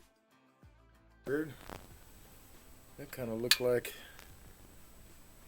There, let's take this one out. Yeah, it helps a little bit. That washes it out too. How about if I do that? A little bit better. Alright. Unfortunately, I'm out of thin CA glue, but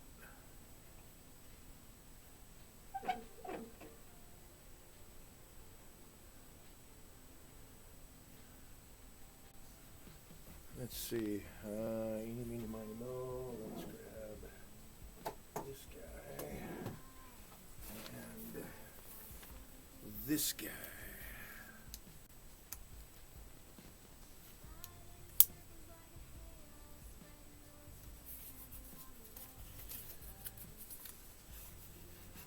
So that will go there like that. And squeeze together. Okay, cool.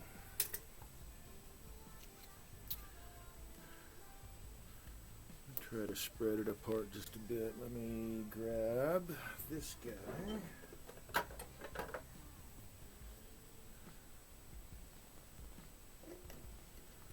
Well, I thought that might work, but I was wrong. Where did it go?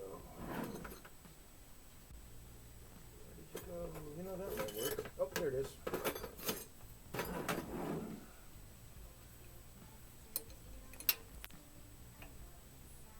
That'll work.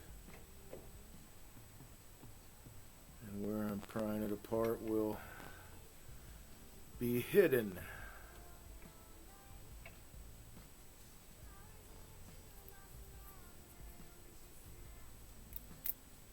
Whoops.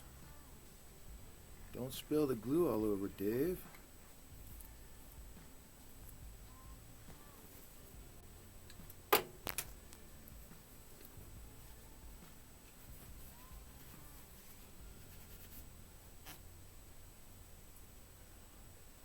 Hopefully I got enough in there. Let's try one more time. Just to be sure. As sure as I'm going to get anyway. Looks like there's a little bit in there.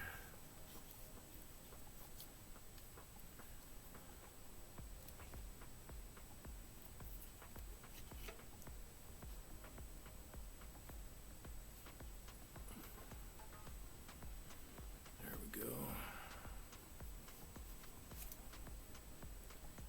I could stand to open these up a little bit more, and of course I dropped the cardboard.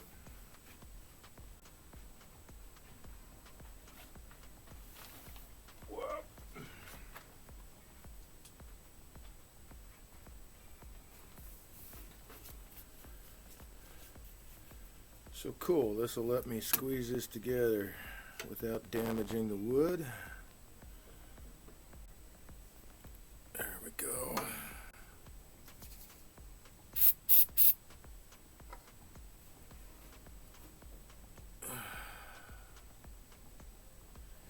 And we'll just kind of hang out for a minute till that stuff bleeds off and hopefully everything holds in place.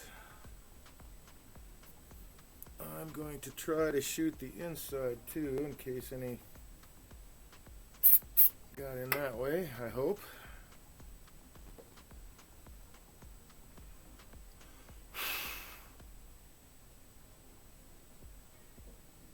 Are we there yet? Are we there yet? Nope. We were almost there though.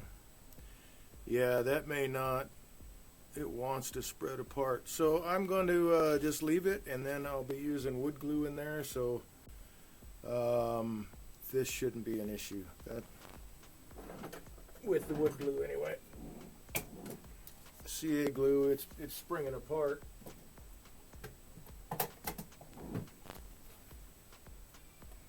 Even with it set.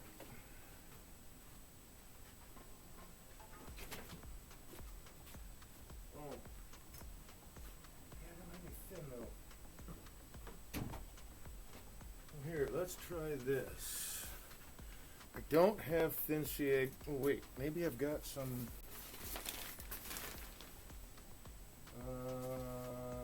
The original. Nope. Okay. So I don't have any thin CA glue left, but maybe a little bit of sanding, I can get some really fine.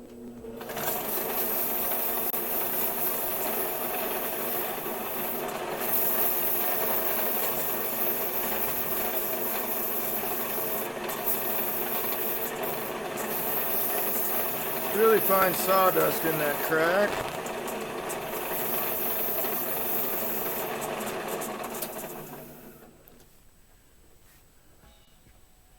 A little bit.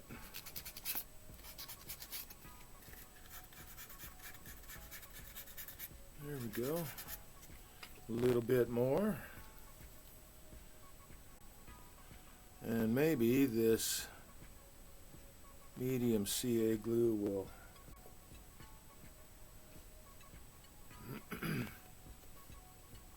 mix with the sawdust pretty good. Let's see here.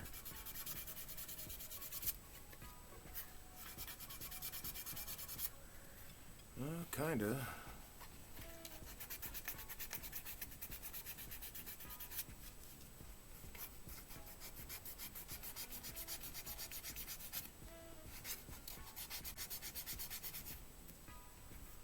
Kinda. But it's not discoloring the wood, so I'm going to do a little bit more. I might think twice if it was actually discoloring the wood. Well, let me go with that. That wasn't a whole lot of glue. So I try to make a slurry with the glue and the sawdust, and then going back and forth. In theory, kind of in practice, actually very much in practice, the slurry gets pushed down into the crack. So I've got wood fibers down in there with the CA glue in the crack, and then I'll hit it with the accelerator. That's not doing too bad. I'll hit it with the accelerator. I mean, it still shows up a little bit, but once I sand it again,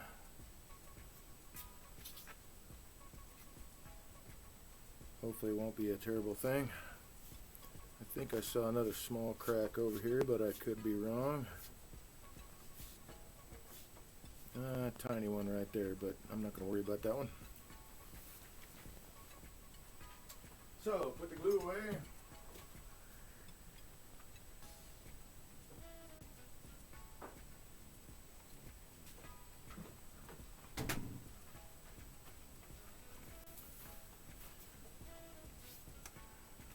So the line will be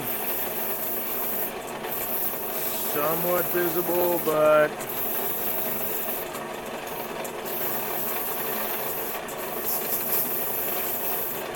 I don't know if I dye this piece too.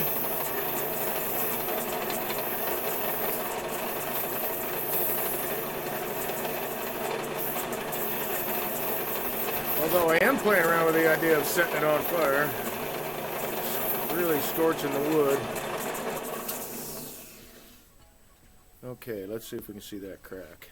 Yeah, a little bit, but I think, well, okay, so I can't set it on fire, but I think, well, dyeing it, that's going to show up with the dye. You know what? That's okay. That's all right. It'll be below The lip of this guy, not really super visible, and the glue will hold everything together. So I'm most likely worrying over nothing.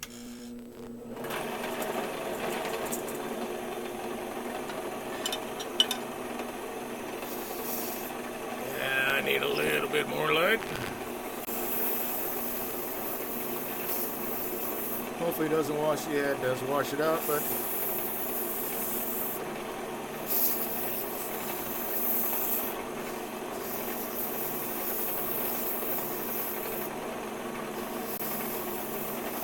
I need the light.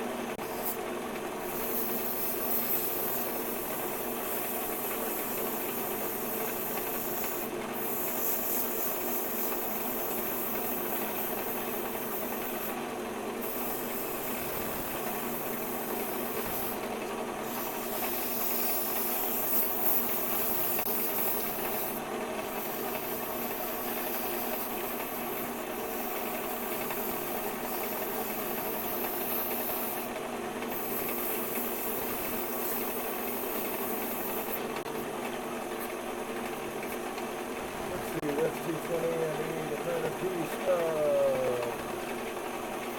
No, there we go.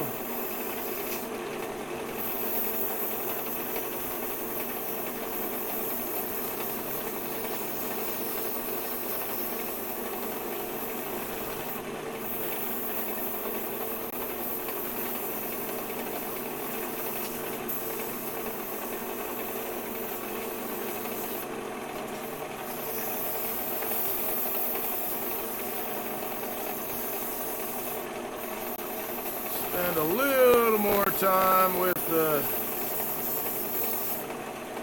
lighter woods because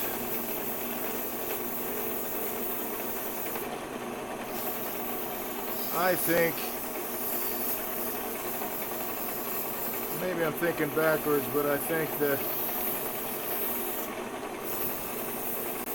lighter woods tend to show tool marks more. Yeah, maybe I'm thinking a little backwards. You can definitely see tool marks after you stain something. Put some finish on it that, well, stains will definitely show blemishes.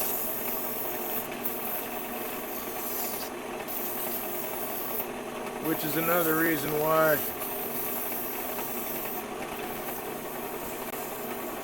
if I have to sand part of a piece,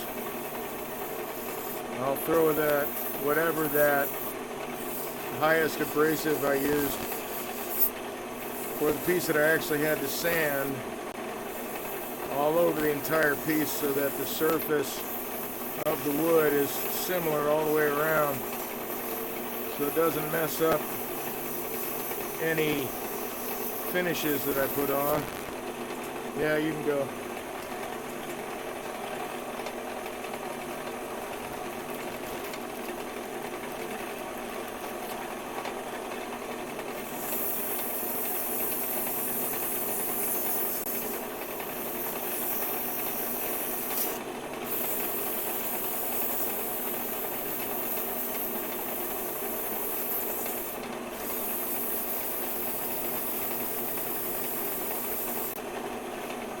I feel like that's not getting me anywhere.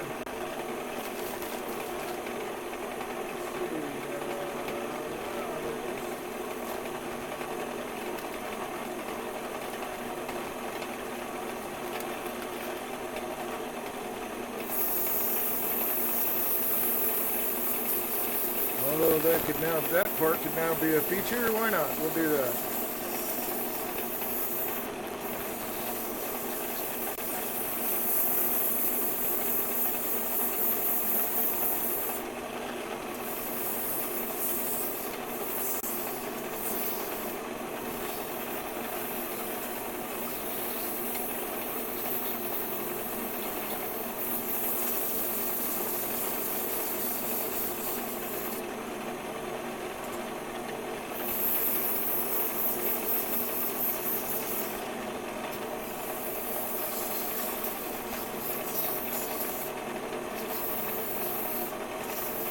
Anyway, bottom line is I want to have a good finished surface, so when I put finish on it,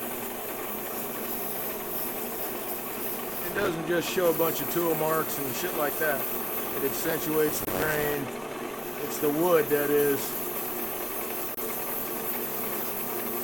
the attention grabber, not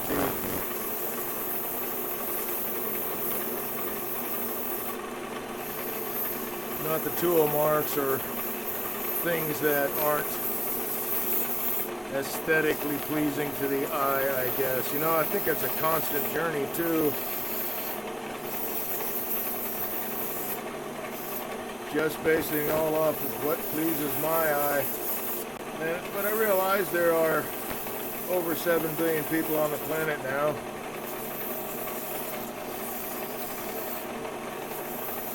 I'm not saying I'm the only one that has these leanings, but I'm the only one here.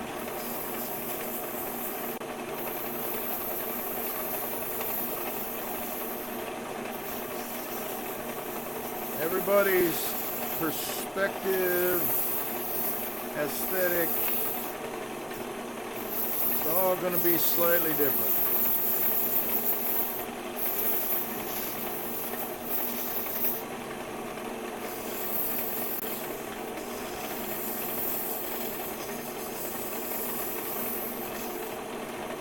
I feel like there's plenty of room for that for everybody without having to resort to violence.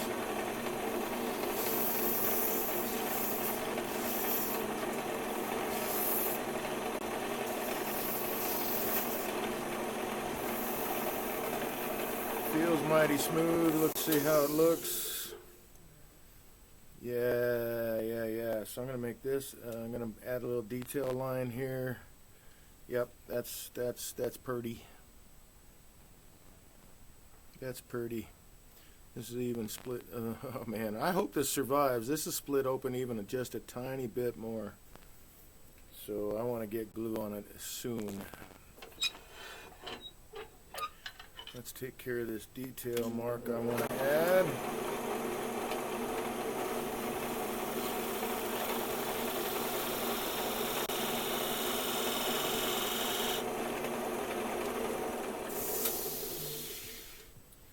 Yes, there we go.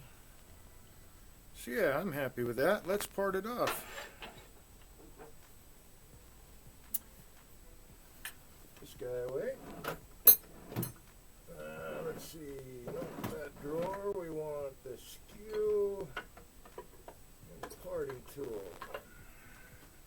I want to hit this line again. So I'll make a V cut into it.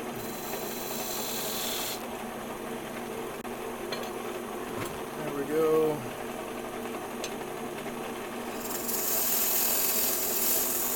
And I'm going to go at a slight angle.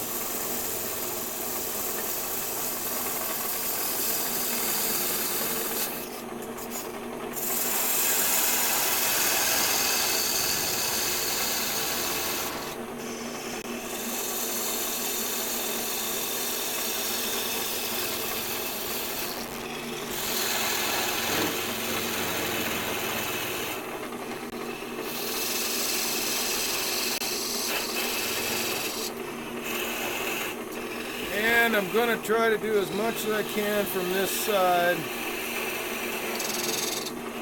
because I don't feel like there's a safe way I can grab this in and flip it around because of this crack. So I'll wind up pretty much sanding the bottom entirely, but I'm giving it that concave surface with my parting tool, so I don't have to worry about trying to get a tool on that side.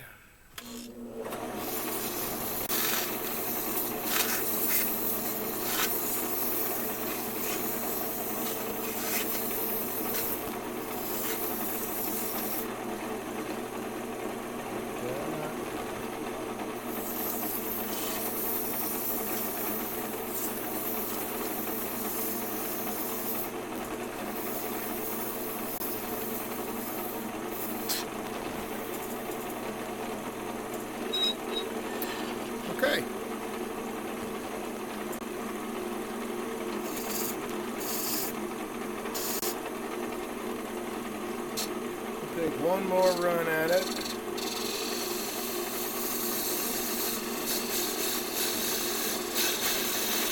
Just shaving off maybe a 1/16 of an inch.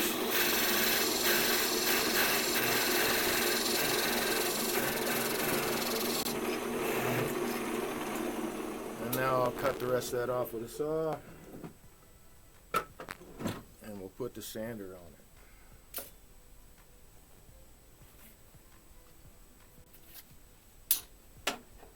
Groovy, man.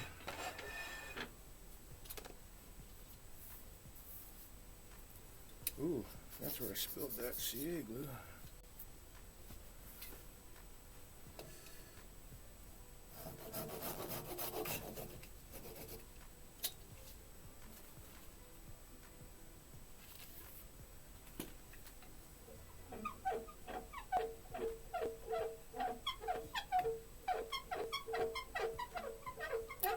So yeah, you can see that crack actually does go all the way through here. But on the bowl itself, it was all the way through everything. That's not too bad with a parting tool. That'll sand up really nice. Okay, elbow poker guy, you gotta go.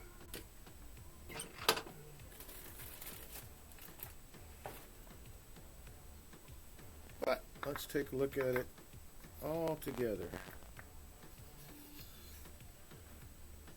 Without all the glare, maybe. Does that help? No. Does that help? A little bit.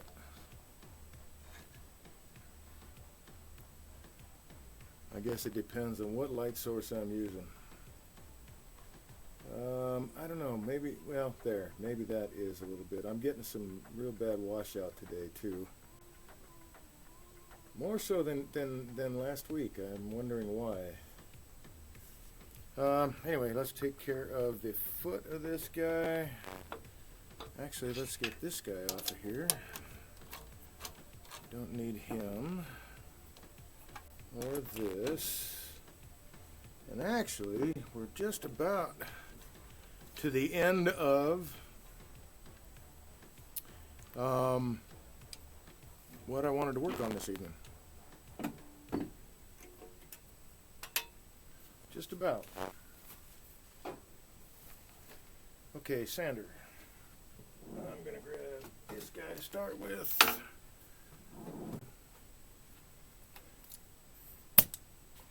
Hopefully I don't have to turn the compressor back on.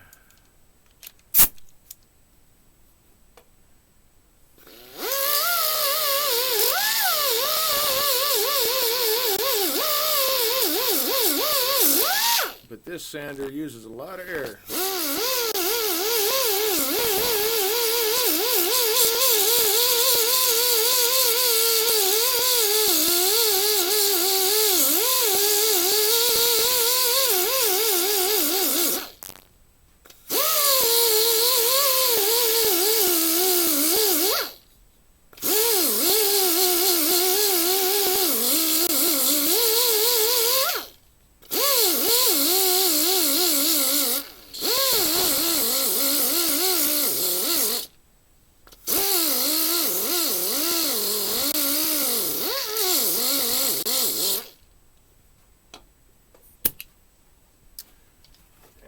Swap to the grass.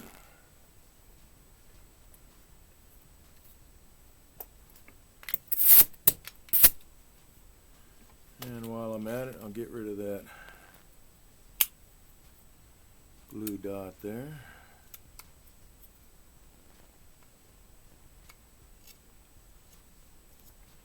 It bled through the crack. So I did get some in the crack. That's good. What I was hoping for. Too rough. There we are.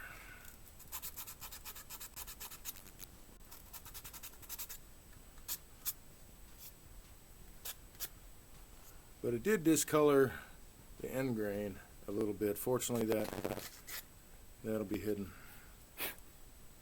But you do need to watch that when you're using, well, CA glue. We're just talking CA glue now. Sometimes it'll darken your wood. And almost always, if you have to fill a crack with it, it'll darken that crack. But when you're using like spalted pieces or burls or whatever, that doesn't matter. So it's a non-issue in those situations. Let's see, let's move that guy there.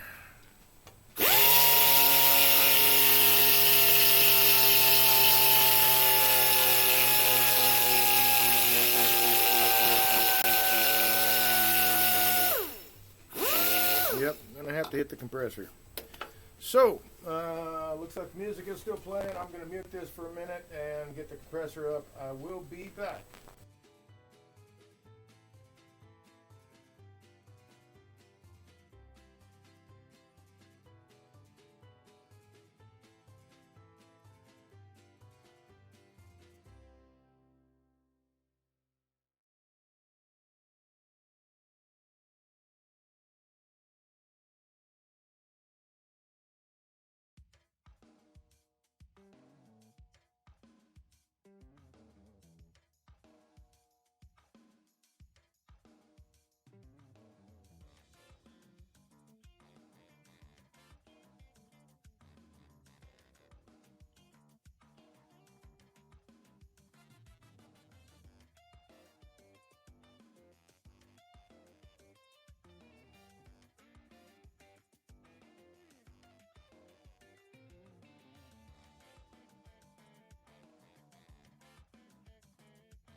Bring back the volume, and now all that's left is to, and I need light for this, is to line up my grain as closely as I can. I think this might be the right side for that guy. Let's see how it looks over here. It's a little bit off, so if I swap them maybe. Will they line up better? Yes. Okay, cool. Sometimes that works too. It's you're trying to line up grain. If it's not working in one orientation, rotate it 180 degrees and see if that doesn't change the thing. It's a lot closer. Well, it's almost dead on. So we'll go with that.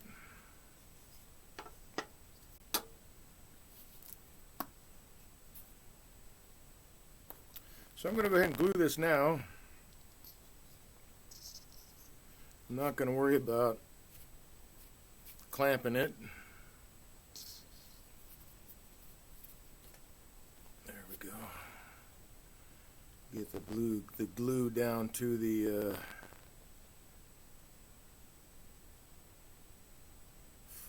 funnel, the point, the tip. There we go.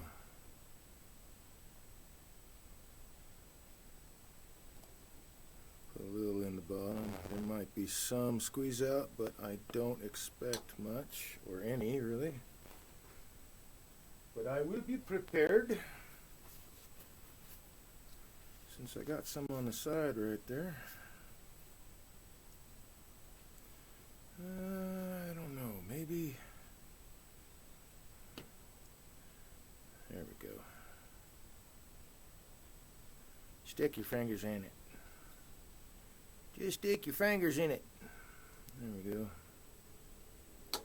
See if that'll be enough glue. If not, I'll add a little bit more.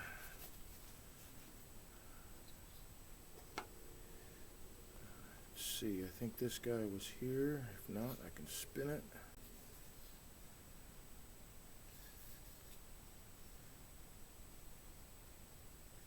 Nope, that's it. Okay, a little bit more glue.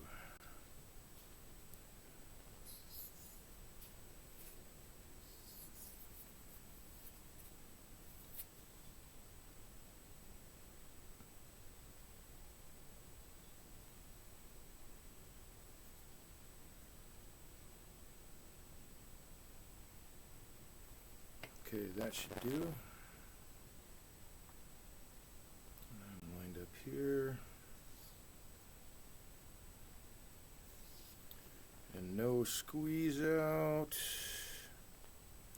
Okay, is that the right orientation? It is.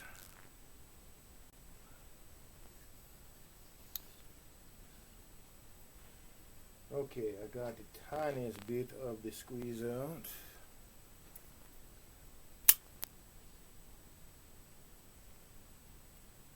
Well, that's not going to do it, Dave. Just do that. So we'll clean off this surface again.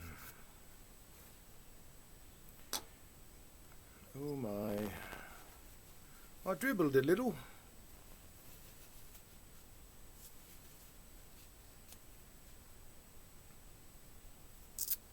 Okay. Now let's line this guy back up again. I think this was the right way.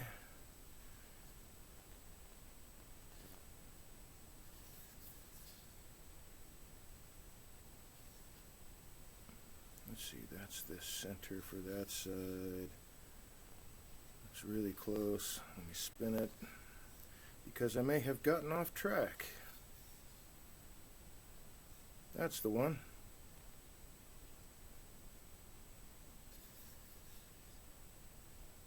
Yeah, alright, cool. So there's a completed stand. When that glue sets, I will put finish on this dude, and it will show up in the Twisted Fish Gallery this weekend. Alright, at least in theory. What is it today? Tuesday? Yeah, I should make it. Very, very cool. Alright, so thank you very much for joining me. I'm going to call that a successful broadcast. This weekend, starting Friday, I am part of a gallery show. The gallery has paired me and a fellow artist, Alan Masiak, who is a painter. and putting together a gallery show and display with with pieces from both of us, which I think is going to be a really nice pairing. He seems to like flowers too, so that might work out well. Anyway, that starts. It opens on Friday in Elk Rapids at Twisted Fish.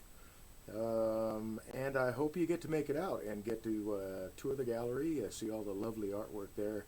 Will be posting the pieces on Instagram that will be available from me at the gallery. And so there we have it.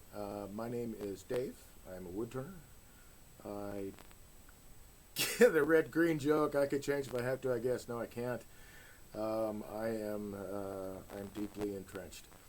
But anyway, I started this channel to help other woodturners become, and beginners, people new to the craft, become better turners, at the same time becoming a better turner myself, and also a better demonstrator and teacher. So I do this live interactive broadcast. Wiley Smiley Kylie, hey, I hear you in GR, man. Very, very cool. Thank you. Oh gosh, lost the. Oh no. So I can become a better demonstrator, a better teacher. I really enjoy woodturning. I love talking about it. Clearly love doing it and teaching it. But anyway, that's why I started this interactive live broadcast, to get a little bit more recognition. Of course, I want to make this a bigger part of my life. So trying to get out on the teaching trail and all that kind of thing. Anyway, I appreciate you joining me this evening on Twitch Tuesday. I'll be back again for Woodturning Wednesday tomorrow night, 8 to 11. Hopefully y'all can make it. And hopefully I won't have any weird issues with the internet again. It's like somewhere around 9 o'clock. Darndest thing. It's like the OBS, the application I'm using to broadcast and record this, disconnected from the internet. But I think it could have been the internet itself. Like, it took 2 minutes for me to get an internet signal back. So I think that's what the issue was. Spectrum shut me off for there was an issue. So I lost a little bit of the broadcast. I'll check that out when I watch the broadcast tonight. But hopefully the first hour didn't disappear. Yeah. So anyway, thanks again for joining me. I'll be back again tomorrow night. Hope you stay friendly. Hope you enjoy the rest of your evening. And I'll see you soon. Right here, Turning with Dave. Wood Turning with Dave. Thanks again, folks.